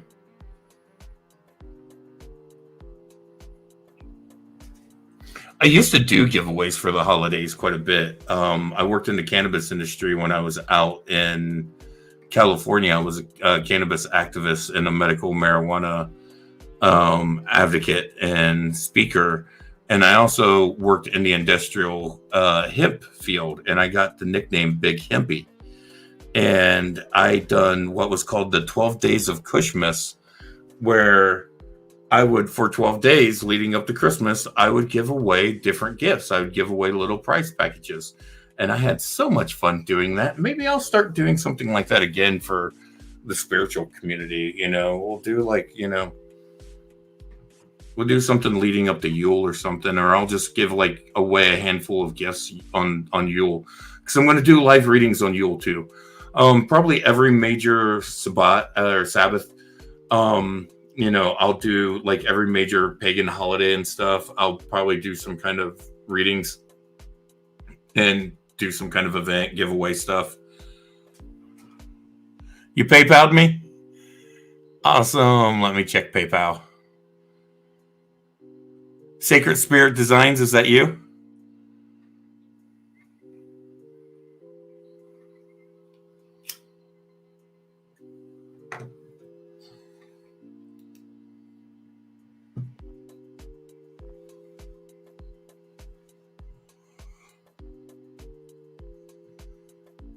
Awesome. We'll get you a full read.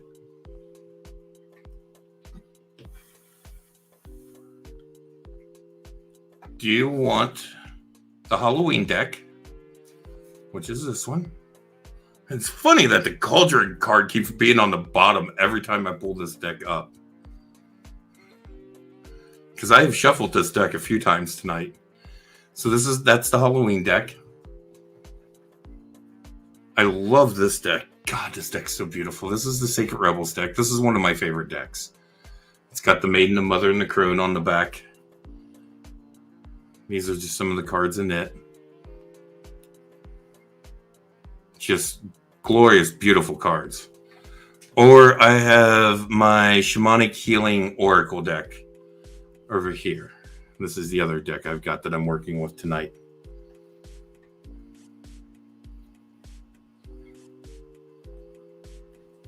So, Rochelle, you let me know which one of those decks that you're interested in, and I will start a reading for you. And you let me know if there's anything specific you're wanting to read on, too, because that will help me.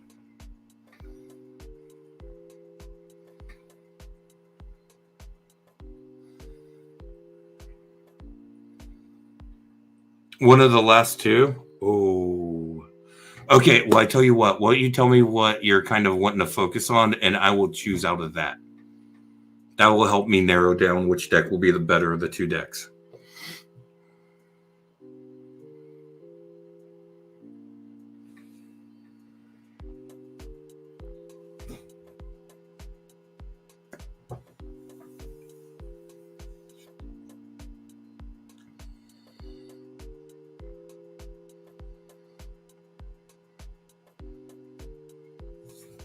Are you just wanting a general reading and a reading in general? Or are you wanting something specific?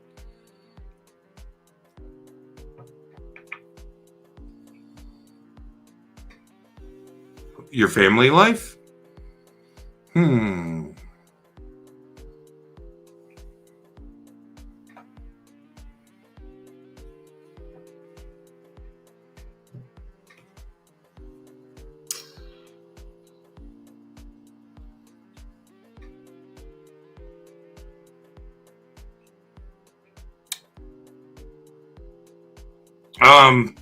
That was a very poor joke, Brad. Good attempt, but very poor.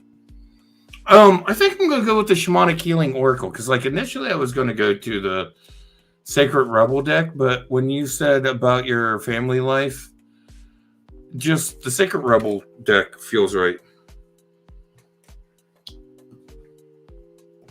Or not the Sacred Rebel, the Shamanic Healing deck feels right.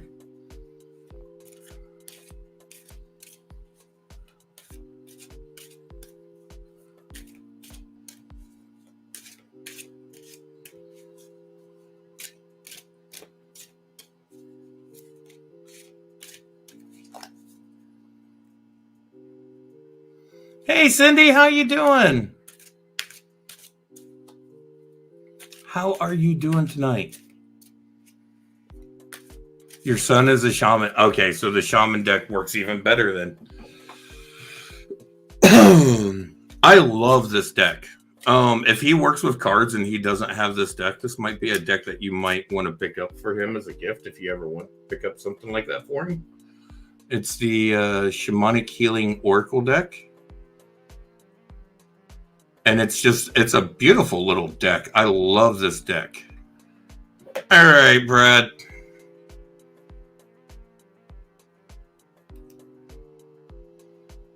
We'll see you later. We're not going to have someone come in with the childish comments like that.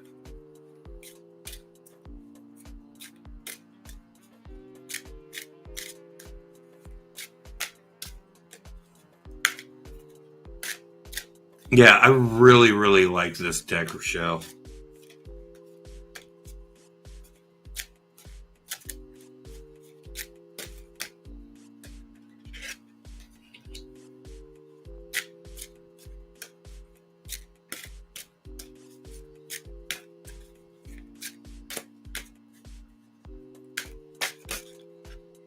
Nope, that card definitely wanted to come out.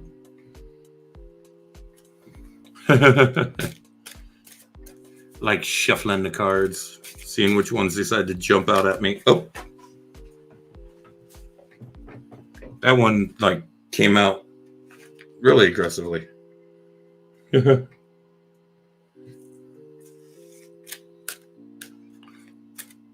it fits.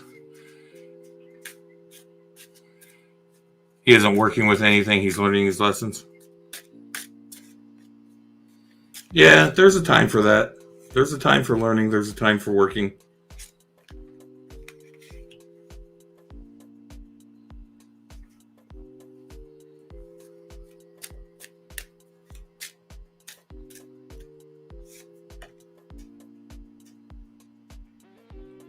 It's kind of interesting. Is the question about home specifically around him and his teaching and his training? Is that kind of what you're searching for? Or is information on that?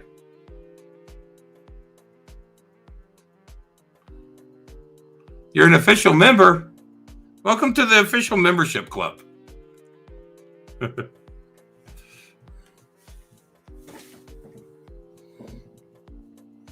Because the cards you got, Rochelle, I'm going to go down through them and then we'll start an interpretation. But I'm kind of curious if that's what you was seeking knowledge on, because these cards are interesting. Your first card is Unlimited Possibilities. So this is your first card, Unlimited Possibilities. Your second card is Transformation.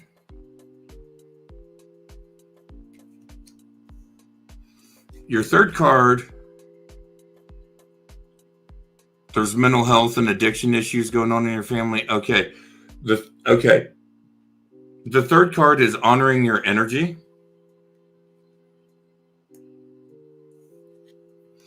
The fourth card is Home.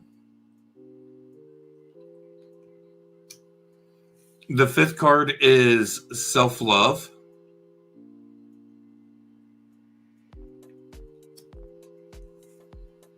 Your sixth card is Psychic Development. And your seventh card is Teaching. So, Rochelle, you start off with Unlimited Possibilities, which is really interesting, considering that this is saying that you've got basically unlimited potential at your fingertips with what's laying out before you. And so a big part of it is looking at the avenue that you want to head down and start down that avenue, but that avenue is going to require that there's going to be a transformation that's going to take place. And that transformation is going to be something that in that transformation process, the biggest thing that you've got to do and this is going to be a transformation for possibly just you, for your home, for the people that are going to be involved, the people that are involved in your home. But a big thing that you got to do is work on honoring your energy while you're going through this transformation. That's going to be a key part of working on that, is honoring that energy. And you've got the home card as well. So this is representing honoring that energy not only at home, but also, the home card stands for that safe place, that sacred space, that sacred dwelling.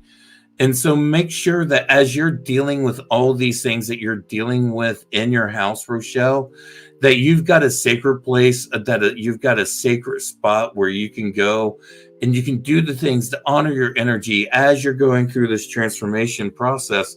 Because the next card you got is a really critical card, especially in dealing with everything that's going to be going on, is you have got to deal with the self-love, which means self-care. You have to be the person that gives yourself that love before anyone else, because there might be times that you're going to be the only person that's going to be giving you that love in the manner that you need it. And it's very critical that we all learn to do this, that we learn how to give this self-love, because this self-love it's what helps us learn how to love deeper.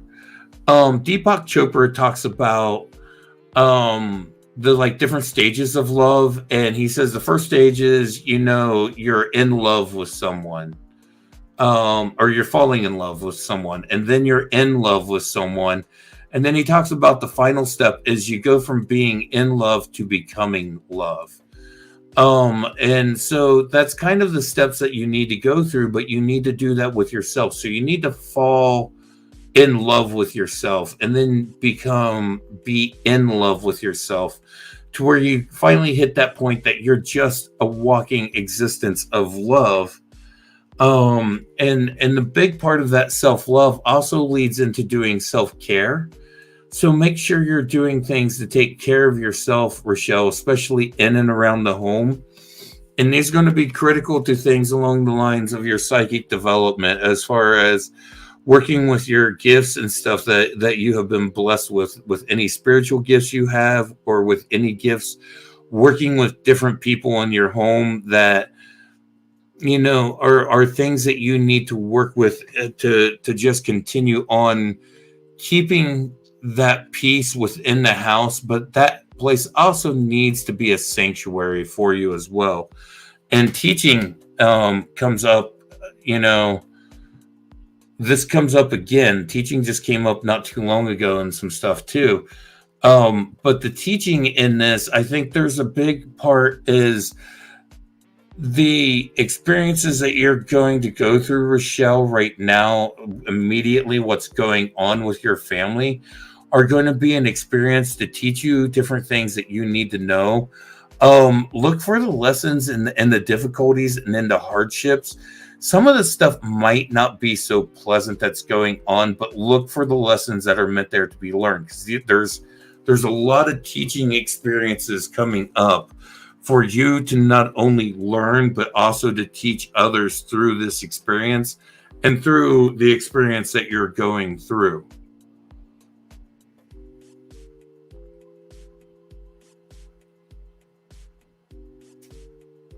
Do you have any questions, Rochelle? And whoever just came in and said hi, it just says Facebook user on my side when you come in through the groups. It doesn't always tell us who you are, so if you could let me know who you are.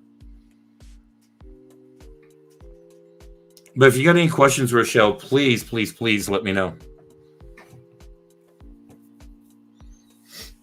You are so welcome.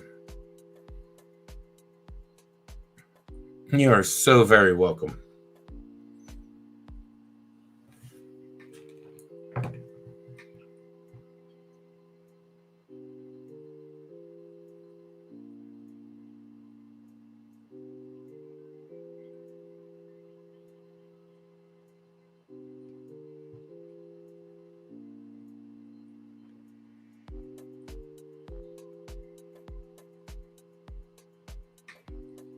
There we go. Sorry, I was checking to see if anything else had come through. Also checking to see if there's any messages from Tiffany. She's just really tired tonight, or she'd be here hanging out. Ooh, I'm gonna go for this one.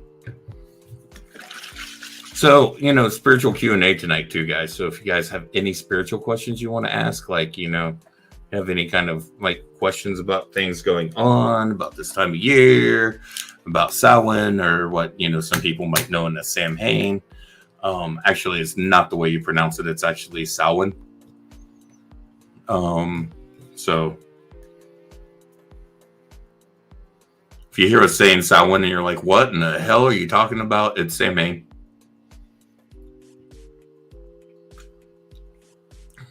Also known as Halloween.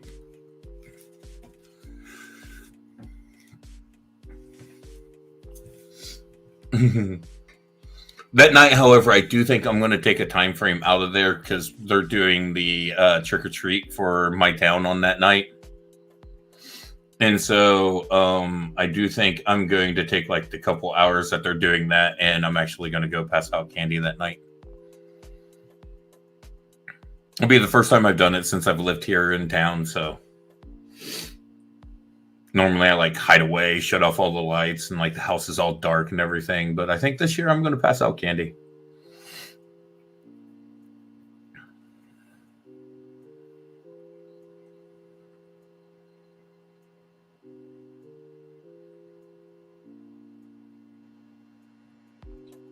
Anybody have any questions?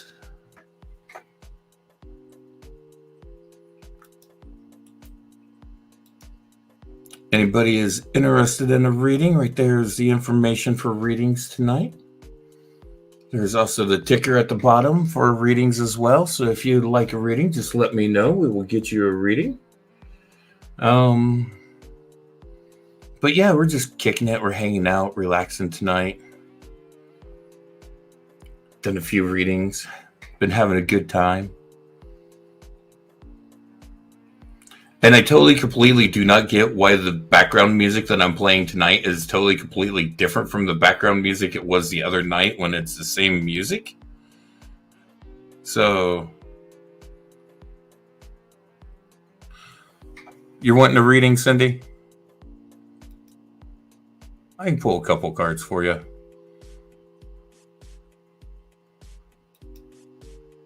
What are you wanting a reading on?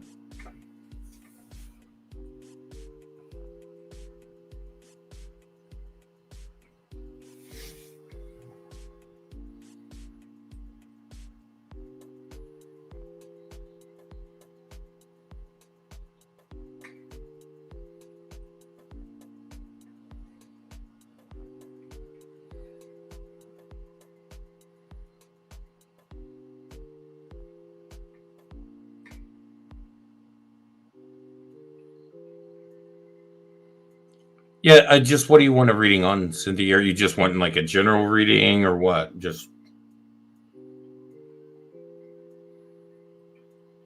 I'll pull a couple cards for you. Just let me know what you're wanting.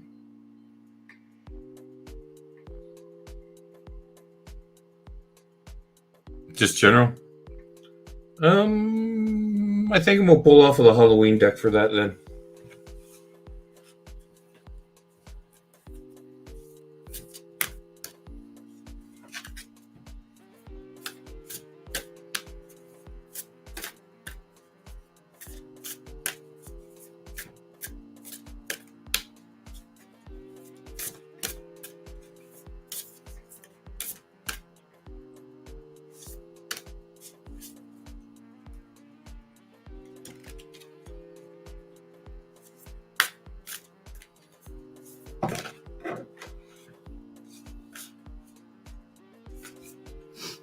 Just about dropped all the cards. That's not a reading. That's a pile.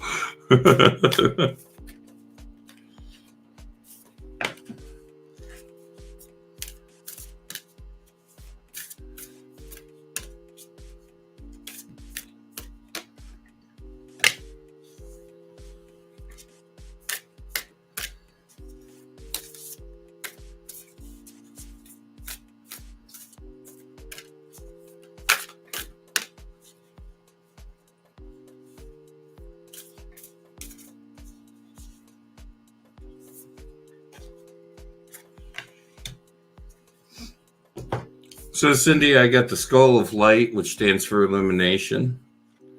The Underworld, which is where all things pause and begin again. And the Apple, which stands for risk and reward. So, illumination will call you to stick to the light and stand in the light and not be focused on the dark and the things that are in the dark. The underworld can kind of, people see the underworld and they think, oh God, scary, the underworld. But the underworld's really where things just take a pause before we start on another journey. And so this is causing you to really just, as you're focusing on the lights, take a chance to pause and start things over again. Take time to take that rest, that breather, and start things over again, because there's going to become an opportunity for the risk and the reward. So there's going to be an opportunity for you to take a risk. It's going to have a reward. It's going to have a payout, but you're going to have to step out and you're going to have to take that opportunity when you feel that time is right, that it's the right risk to step out for that reward. But just make sure that when you're doing that you have already taken that time before, that rest, that pause before you take that risk and that reward is very important, Cindy. So make sure you take that time. Don't just jump into it. Take that rest, that pause, because that's where you're going to take that time to consider the pros and cons of that risk and that reward before you take it. So don't just go diving willy-nilly into things.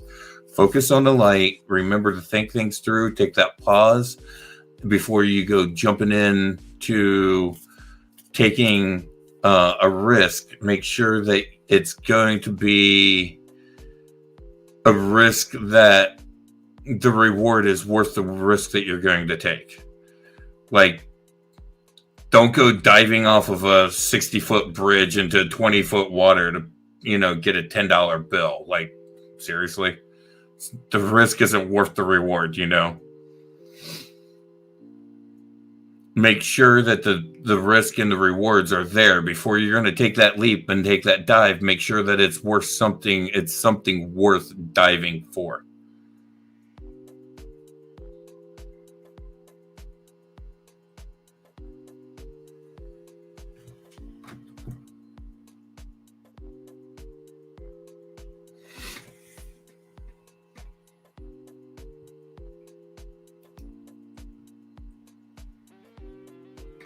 Any questions?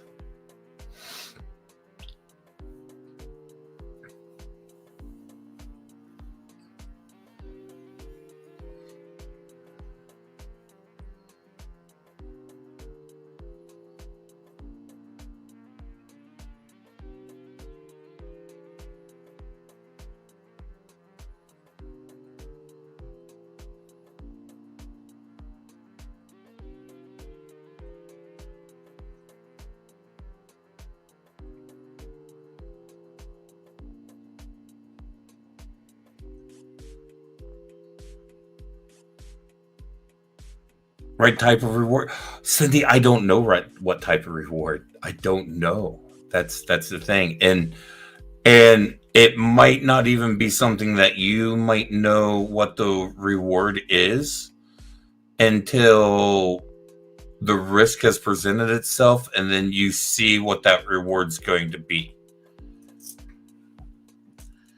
I mean, it could be a risk like making a move across the country for a new job might lead you to finding the house of your dreams. It's those kind of things. Rochelle, okay, rune readings. When I do rune readings, for these rune readings, I only do, I cast 3 runes, and runes are typically they're associated towards Nordic. Cindy, I have no clue. I don't. I have absolutely no clue, because as far as what those rewards would be, it's going to be based on what that risk is, and I don't even know if that risk has come up. So trying to tell you what that's going to be, I have no clue. So runes, you can kind of see some of them here. I got a couple of them in my hand. Mine are made out of a red jasper agate, and they have different symbols carved on them, which is the runic language. And the runes I have are the Elder Futhark, which is a really, really old style of runes. This is the runes that Odin hung on Yggdrasil and gave up his eye to gain the knowledge of the runes. Some of these are hard to see just because the camera's not wanting to focus in on them real well. There you go. And so each rune has several meanings. And so when you do rune castings, you'll do like single rune pools, 3 rune pools, 5 rune pools, or 9 rune pool. When I do 3 rune pools, it's kind of like you kind of read them like you would like a 3 rune tarot pool. You just got to read what the runes mean. But the 9 rune pools are where it gets like more in depth and like doing a spread. And those I don't do on stream because they're a little more intense, because with runes, you don't read like reversals on runes like you would tarot. You read face up, face down on runes. Face down means the rune still has influence, but not an immediate influence. And face up means that rune has something that is in the immediate sphere of influence.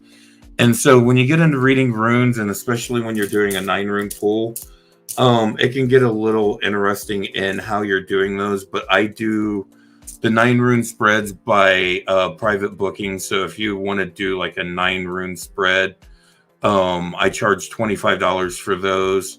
And you can just hit me up and ask for those, and we can set that up. But like I said, I do the 3 rune spreads on here. And like each rune can have several different things that it means, and several of those meanings can apply to that rune in that reading. And so when you're using the runes, they can get really into those in several different ways with taking many different readings. Yeah, I can do a reading for him. What's he wanting? Is he wanting like a tarot reading, a rune reading, or what?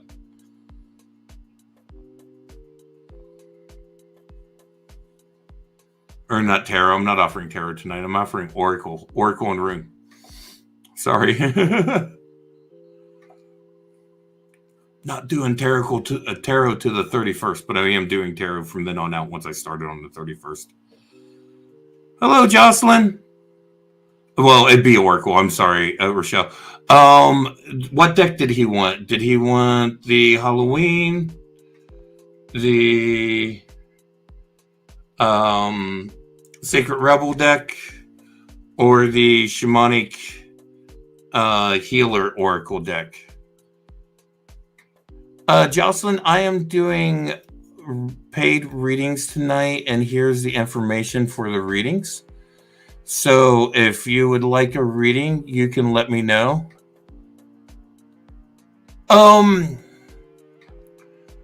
Josie, honestly, this question right here, someone says, Josie asked, I have a spiritual question for you. Am I spiritually gifted?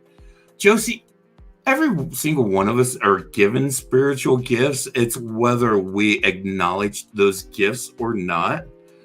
And whatever we continue to do with those gifts.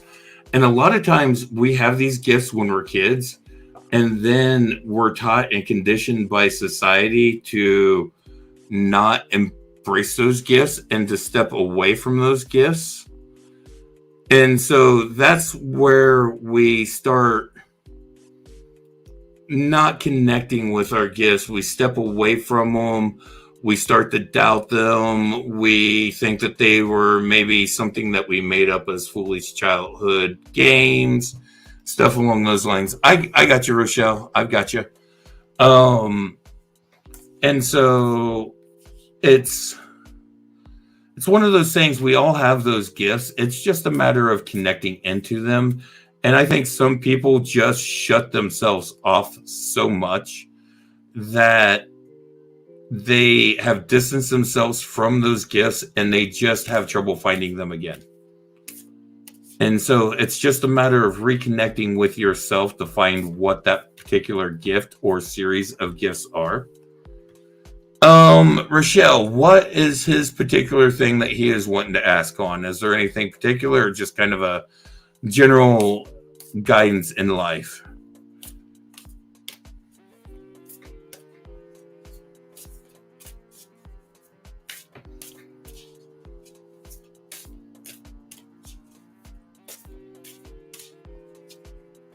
You are welcome, Josie. And Josie, if you really want to kind of dive down those avenues and stuff, feel free to reach out to me. I'll work with you on some of that. We can talk, and I'll try to help you maybe figure out where maybe some of your spiritual gifts lay, and see if you can't start to make a connection to those gifts in your life.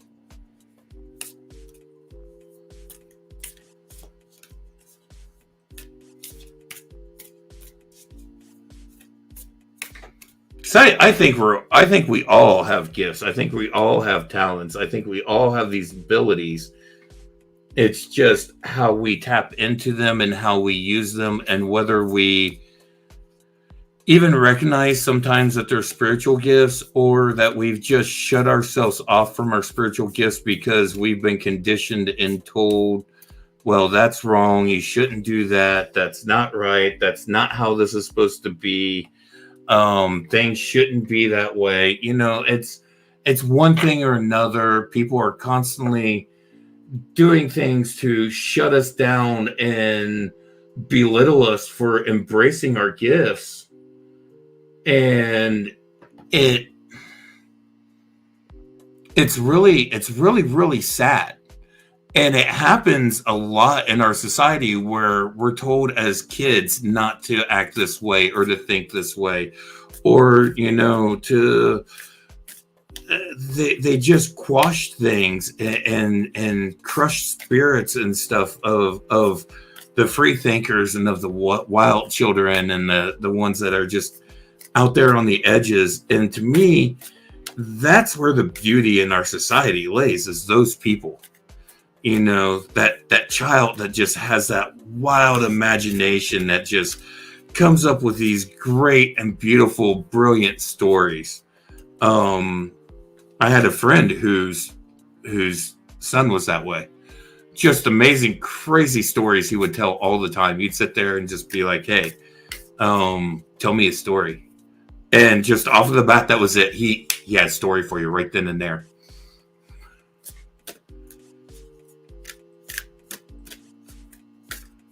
He had that imagination. He had that, and it's a thing that people would try to crush that in him, and I always tried to encourage it. So did his parents. His parents really worked hard to encourage it, but like teachers and school administrators, they'd be like, "Oh, well, he's not focused. He's too worried about doing this or doing that," or it was just. He saw the world differently than everyone else. The perspective that they had, they saw the world differently. And so it was hard for him to operate in the world like everyone else because he saw it through a different perspective. All right, Rochelle, for your husband, I have forgiveness, which talks about reducing the burden. The ghost, which is regret. Skeleton, which stands for strength. That trick or treat card seems to just come up for everyone in this deck. Like everyone. This card loves people. Trick or treat, which stands for mischief and play. The veil, which stands for the future. The witch, which stands for the earthly weaver of worlds. And joy. So let's start off in this reading. First off, it starts off with forgiveness. And forgiveness is a very important thing. Forgiveness and learning to forgive yourself for behavior patterns that you've been living in, that you've been doing just because it was a survival pattern, forgiving yourself for not knowing better, for actions that you let out that you may have not known that there was a better course of action that you could have taken. Forgiveness for misunderstandings, forgiveness for forgiving people who have done wrongs and harms to you. And the beautiful part in that is, honestly, when you're forgiving someone else for doing a wrong to you, you're actually doing more for yourself than you are for them.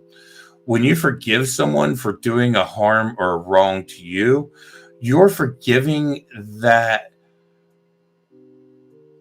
not so that necessarily that, I mean, forgive them for what it is. Don't allow that burden to be carried around. And in that, also known that the reason that they may have done a wrong to you is because that's how they were taught, or that's how they were conditioned, or maybe they were just an asshole. Okay, maybe it just boils down to that. Okay. But forgiveness is key. And the second card is regret. So this kind of makes me think this goes along with that forgiveness, that there might be some kind of regret. But also make sure that you're not holding on to things that are going to become regrets if you don't forgive them, because that can be one of the most horrible things to do, is to carry around regrets where you didn't forgive someone for something that you know that you could have, and then they're no longer in a position where you can communicate with them for one reason or another. They passed away, ties have been broken, just whatever, and you carry that regret. So don't allow those regrets to stick with you, and definitely make sure that you're standing in your strength. It definitely takes a strong person to stand up and give forgiveness, and to make sure that they go through their life without regrets. And so I would definitely be standing in that if you can, and use that strength to carry you through. And that's that mental, that physical, that spiritual, that emotional. It's that strength of character as well. It's just not that physical strength. So just don't rely on that masculine, strong testosterone, muscle, ego driven strength.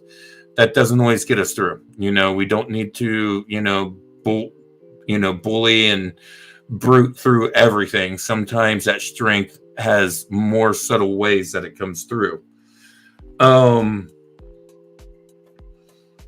important part of all of this is making sure that even as you're working through these things, that you're going through dealing with forgiveness, and you're working on making sure you don't have any of those regrets, and you're standing in that strength.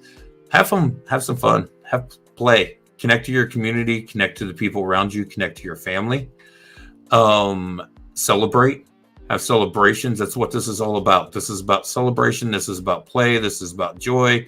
This is about connecting and celebrating, not just alone, but with other people. This very specifically brings in that community function, that community action of connecting with like people. Your next card is the Veil, which relates to the future. And so there's some big things that's coming up in your future, and that play is going to be an important part of it. You might meet some people through that play, through that connection to community. It's going to have an important part in your future. And the next card you got is the Witch, which is the earthly weaver of the worlds.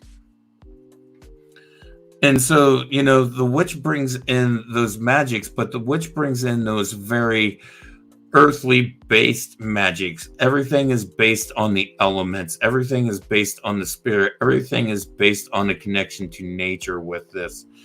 So make sure that as you're going through things, make sure you're starting to connect back out to nature.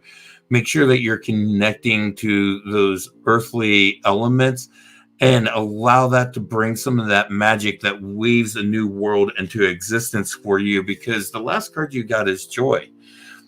And you've got a lot of joy that's going to be heading your way. And there's a time for that joy, and that's going to be coming in the harvest season for you. This joy is all about what you get in your harvest. So this is about rejoicing in the present. So with your joy, as you're bringing things in, in that harvest season, which is what we're in right now. We are in that harvest season for us in this time of year. It's all about that joy. And the big thing is, like Eckhart Tolle talks about, he's got an amazing book called The Power of Now, which talks about staying in the present, in the moment. And if you can stay in that present, in that moment, you get to see the beauty of everything that is going on right there. You don't get so locked up in the past that you make yourself a prisoner to your past, and you're not so far living in the future that you're living dreams that may or may not ever come to pass, that you're putting all your hopes and everything on that. But if you're living in this present right now, enjoying the people that are in your circle, in your family, in your community, in and around you, spend that time with them, get that joy, get that pleasure that's going on from being part of that community. Play with those people. That's what that Halloween card's for. Have some fun, dress up, decorate, laugh, giggle, pass out candy, eat sweets, do some things, have some fun. That is an important part of what we are meant to do here in this life, is to experience joy, to experience pleasure, to experience fun, and to do that with other people, and to bring that into other people's lives and allow those people to bring that into our lives as well. Hi, Stephanie. If you said something, it did not show up after that. That is all I got from you, Stephanie. But hello.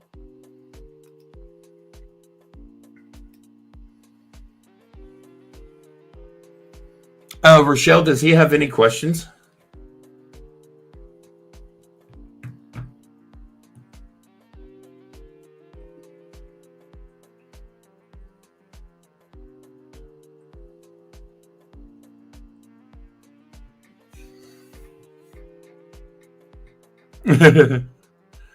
Awesome. Thank you for retyping it, Stephanie. And thank you so much. Thank you for the readings. And like you said, if you guys have any questions, feel free to reach out.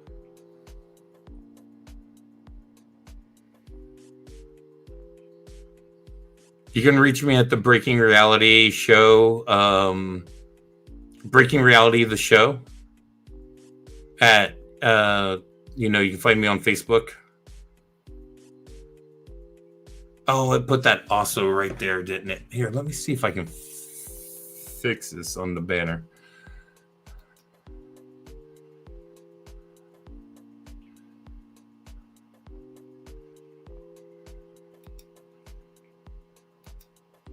Oh, I gotta hide the banner for a second to fix it.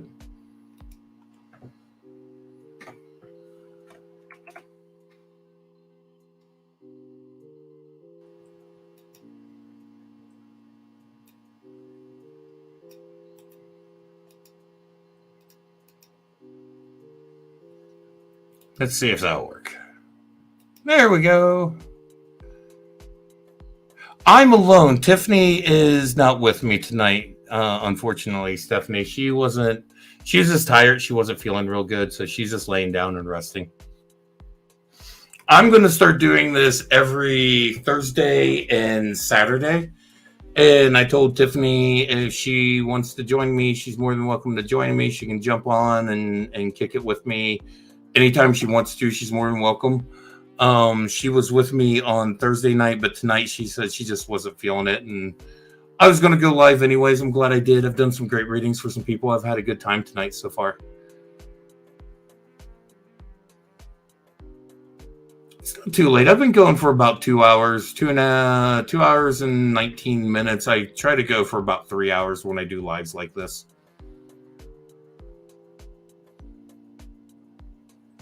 Sometimes I might go longer. Sometimes I might go shorter. Just depends on what's going on.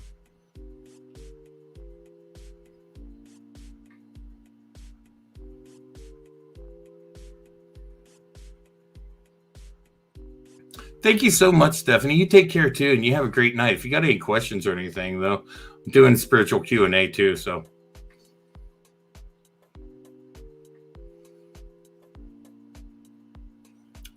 I am in Ohio, is where I'm at.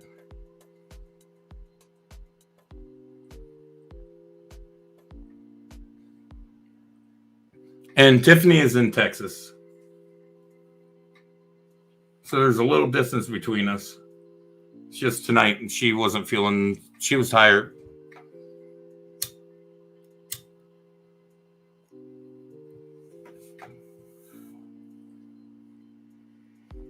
And I actually started later than what I was going to do because I actually fell asleep in my recliner. I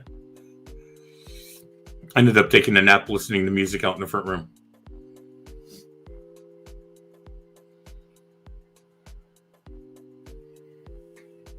My dog climbed up on me. He's around here somewhere, I think. I have no idea where he's at.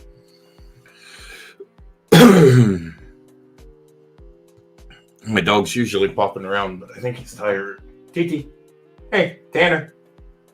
Hi, buddy. Do you want to come here? Come here.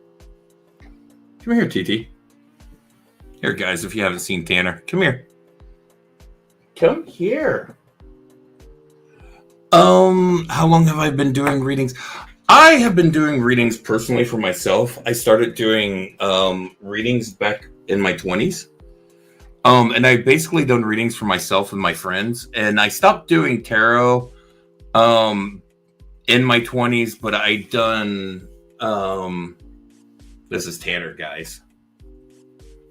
But I done Rune, and then I got into Oracle about 6 years ago is when I got into Oracle readings. About 6-7 years ago, I got into Oracle readings and been doing Oracle readings since then. But I just really started doing stuff in the last few months as far as like putting myself out there on a more professional level with doing the readings like this, because I've always just done them for friends and family and just people close to me, and that was it. And this is Tanner. He is an Italian Greyhound Chihuahua mix. He is 11 and a half years old. Or no, he's almost 12 years old. I've had him 11 and a half years.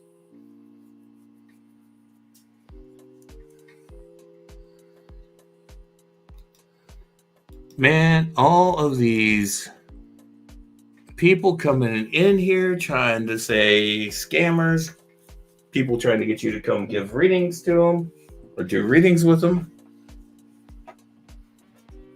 Oh, thank you so much. You are welcome. You're welcome, Rochelle.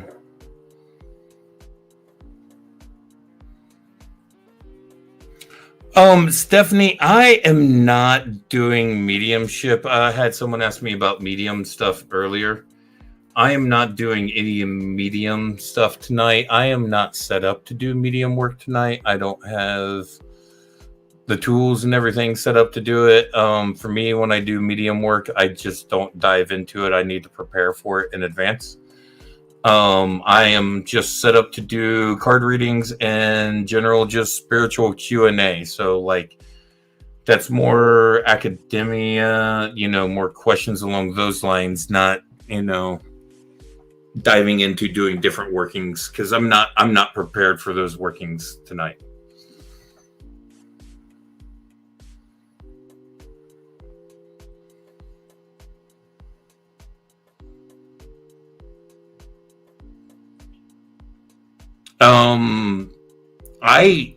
I rarely work with mediumship. I do work as a death walker, but I work on a different aspect of things. You might want to reach out to Tiffany on that one, Stephanie.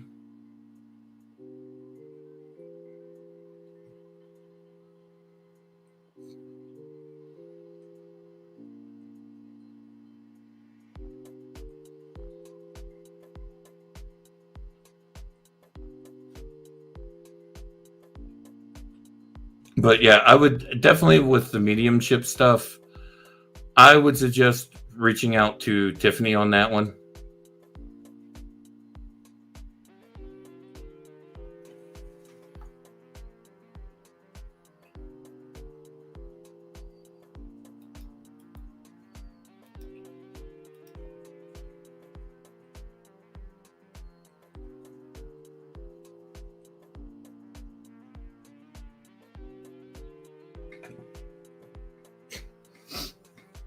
Tanner keeps popping his head up behind me. I keep seeing it in the screen on the screen in front of me.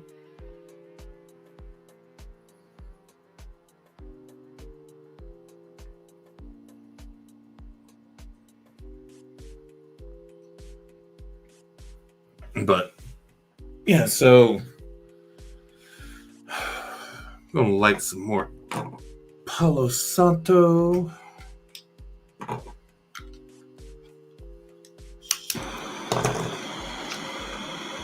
Get my little torch out here, light the Palo Santo up. Sunday still cracks up over the fact that I call it a creme brulee torch, because that's technically what you use these things for. Like, when I bought it, it came with a set of creme brulee, the little like the little ceramic crafts or whatever they call them. Oh man, I cannot think of what they call them. It's like a little crock, and you put the stuff in there for creme brulee, and then you put the sugar on top, and then you caramelize it. And, you know, I watch way too many cooking shows. That's like my guilty pleasure is watching cooking shows.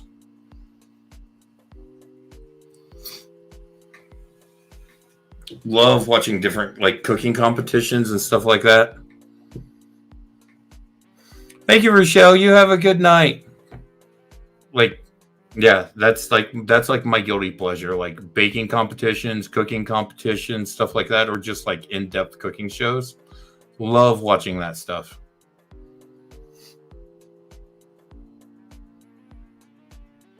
Ramekin cups, yes, that is exactly what they are. Do I see this with your boyfriend and your 4-year-old daughter being the right path for us all to be taking? Let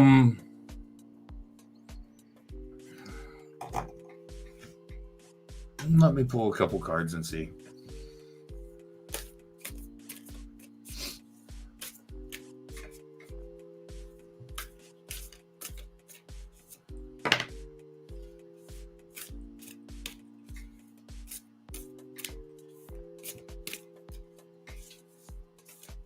Because I don't do pendulums. I don't do pendulum readings, so I don't have the yes/no answers that Tiff goes for that stuff.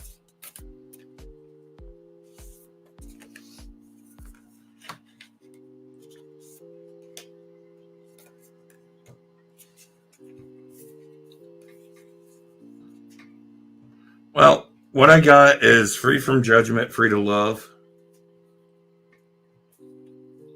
And bring it into form. So,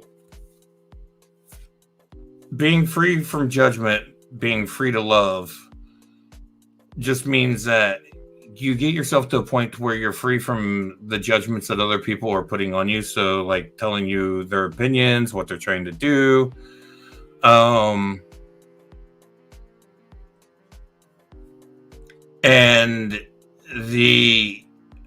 it's just I'm set up tonight for very specific stuff that I'm working with Stephanie, so I don't have all the different tools that she works with. I don't necessarily work in the same ways that she works either. I have my own style of reading. But to bring it free from judgment, free to love just means getting past that judgment, those judgments that people pass on you. Or you place upon yourself, just so you can move past that point to where you can love. And the second card is bringing it into form. So move past judgment, allow love to flow, and then allow things to come into form. So I mean, to me, that kind of gives a positive indication along those lines. And so it's kind of a positive path along there. But, I mean, you've got to really just pay attention to your gut and your intuition, too. Is there something that's telling you, hey, you need to have red flags about this? There's something going on. Is it a question of whether you need to move with him or move by yourself? Those are, you know, when you really start thinking about things, start asking yourself those kinds of questions. And if your intuition and your gut saying, hey, there's a problem here or there's a hang up, then look at what that is. If it's just like an unnecessary fear because of a move or a change, We all go through those. Don't allow those anxieties to hold you back, because that move or that change could be really critical. Could be really beautiful things come out of that. New connections, new people coming to pass, new avenues of connection for you. But if there are red flags that's there in dealing with this situation, whether it's a situation that you're moving into or who you're moving with or whatever it is, then address those red flags. Those are things that you have to legitimately be like, okay, hold on, red flag here. Let me go see what this is and address it. And, I don't care if you have had 15 people read cards for you, but if there's a blatant red flag in front of your face saying this is a bad situation, but these 15 people have read cards for you that says this is something, don't ignore that red flag. Don't. Like, seriously. And I'll tell you, even if I read cards for you and there's a red flag there and you try to take one of those cards and saying ignore that red flag, don't do that. Come back and talk to me. Say, hey, this is here in this situation. Don't ignore that. Those are there for a reason. Those warning signs are there for a reason. We get those gut feelings and those gut intuitions for a reason. Learn to trust those. But also learn the difference between when it's that gut feeling, that gut intuition, and where it's just like, man, this has changed. It's kind of scary. I don't know what to expect. I'm nervous about this. Learn the difference. And that takes time. It takes just working with it. It takes working with that intuition and stepping into that intuition.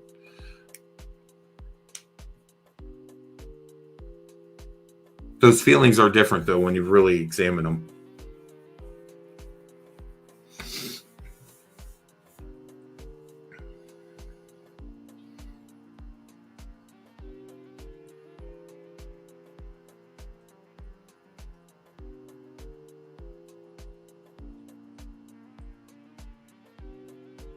You've got to really start to get into connection with your own intuition.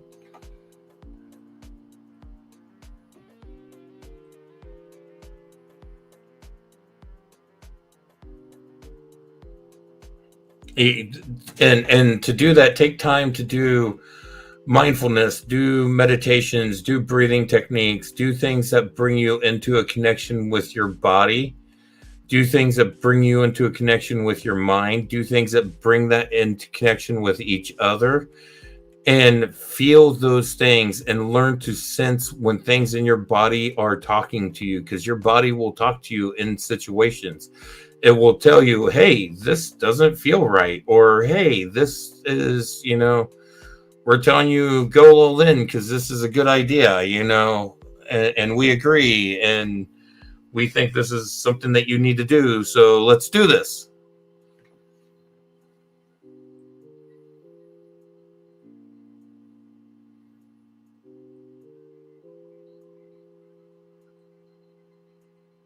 So it's a matter of just learning your intuition and learning to trust it.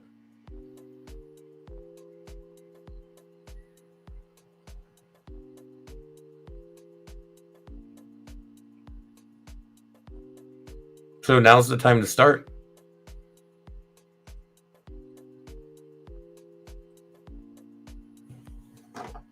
Stop saying you're meaning to and start doing.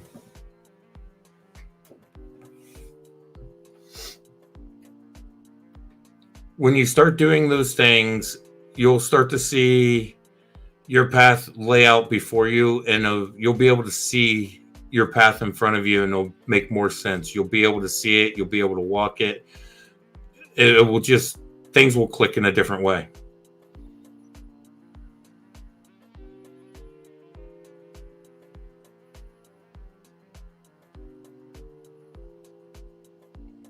Things will definitely click in a different way.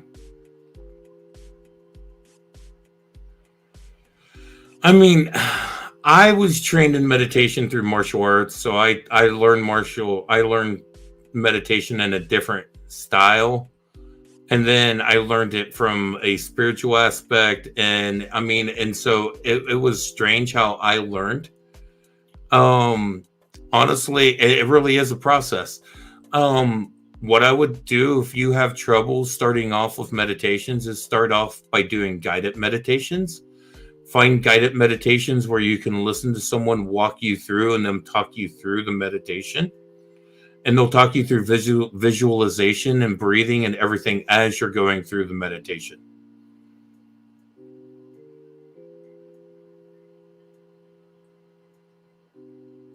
That's where I would start.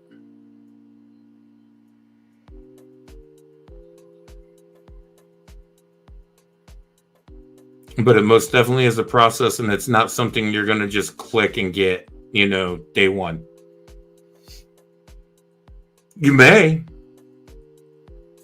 but don't expect it to be a click and get it day one. You may get it. You may connect with it right away, but don't necessarily expect it to be something you're going to be like, oh, hey, I sat down and 20 minutes later, I was connected to the whole universe.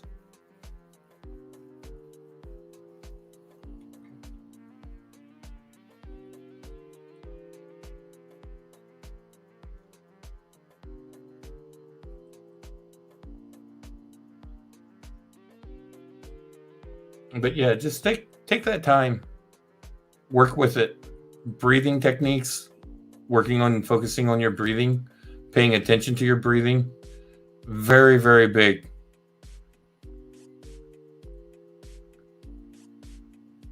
What's my goal with doing it? Depends on what I'm meditating for. I mean, it varies. My meditation goals are going to be so drastically different than your meditation goals. The reasons that I connect for meditation are going to be so differently drastic than why you connect. A lot of times I'm connecting because I'm meditating on different things that I'm studying and learning and working on, or different things that I'm researching for stuff that I'm working on with different papers, different, teachings and stuff that I'm doing along those lines. So I'm spending meditation going deeper into those. Sometimes my meditation goes into doing more shamanic journeys where I'm actually working on crossing over to other realms through meditation.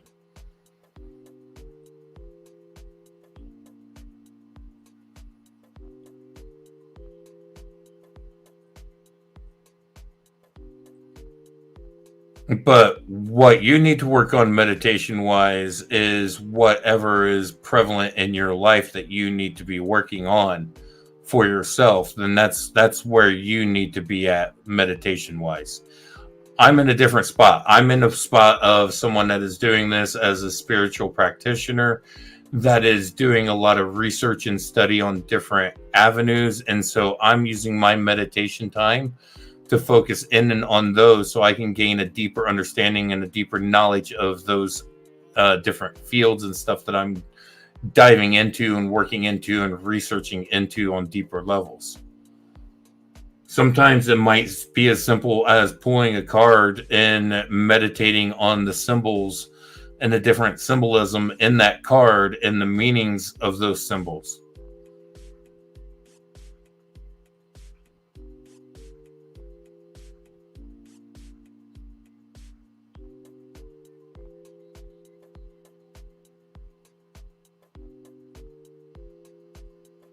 So yeah, where my personal meditation goes is most definitely different than where other people's personal meditations are going.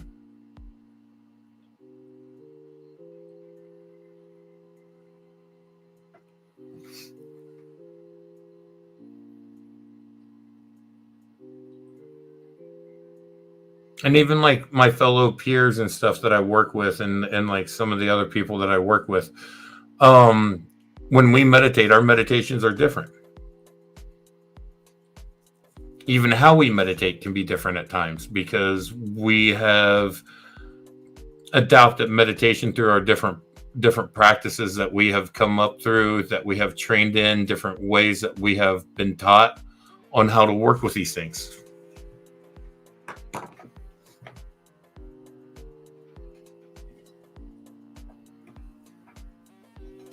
So all different avenues and paths.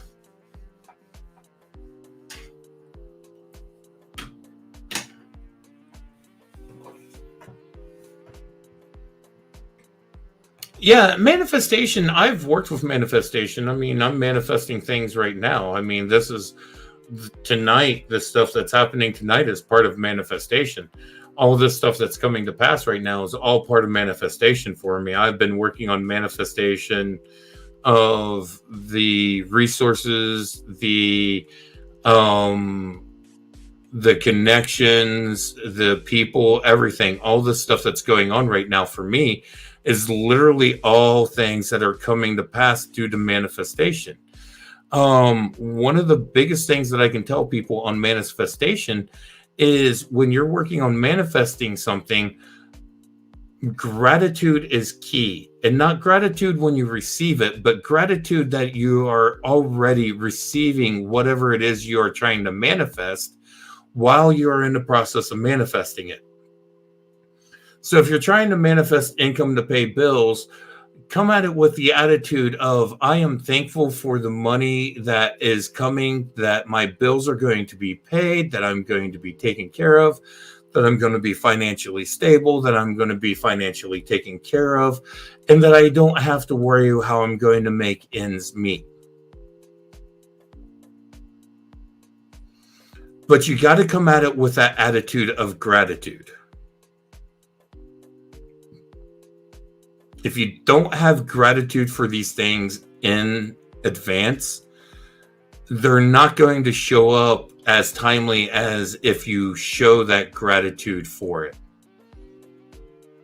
And then also, if you have a poor attitude, if things aren't showing up in your time frame and you start getting an attitude about it, it will block blessings, it will block manifestations from happening.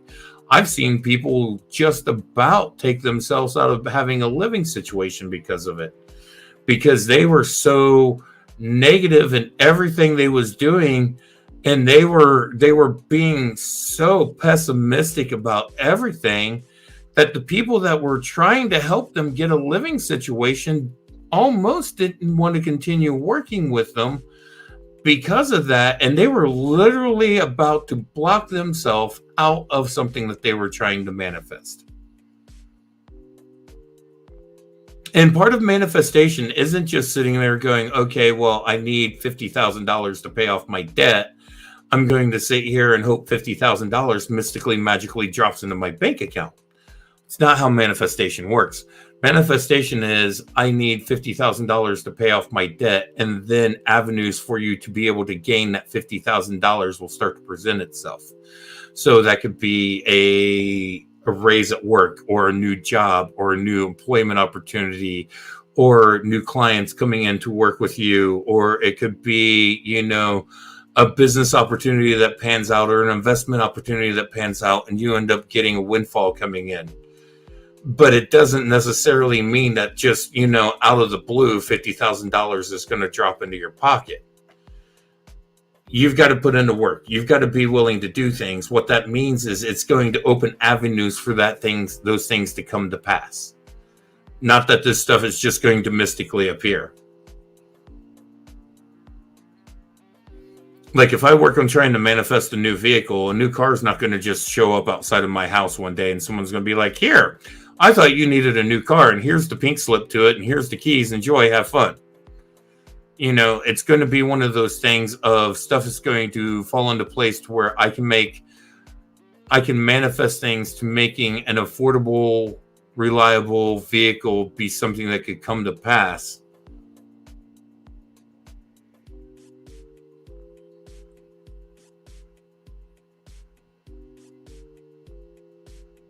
And now the universe might make that come to pass as a used vehicle that meets my needs, or it could flip around and say, hey, here's a brand new ride, enjoy.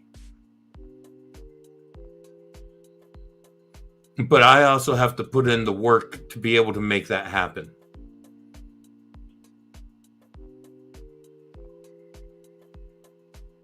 It goes back to what they talked about in the Bible. It says faith without works is fruitless. And it's the same with manifestation. If you're not willing to put in the work, if you're not willing to put in the effort, if you're not willing to put in the time and the energy to do what you need to make these things come to happen. When these avenues are being opened up for you, then these things are going to come to pass.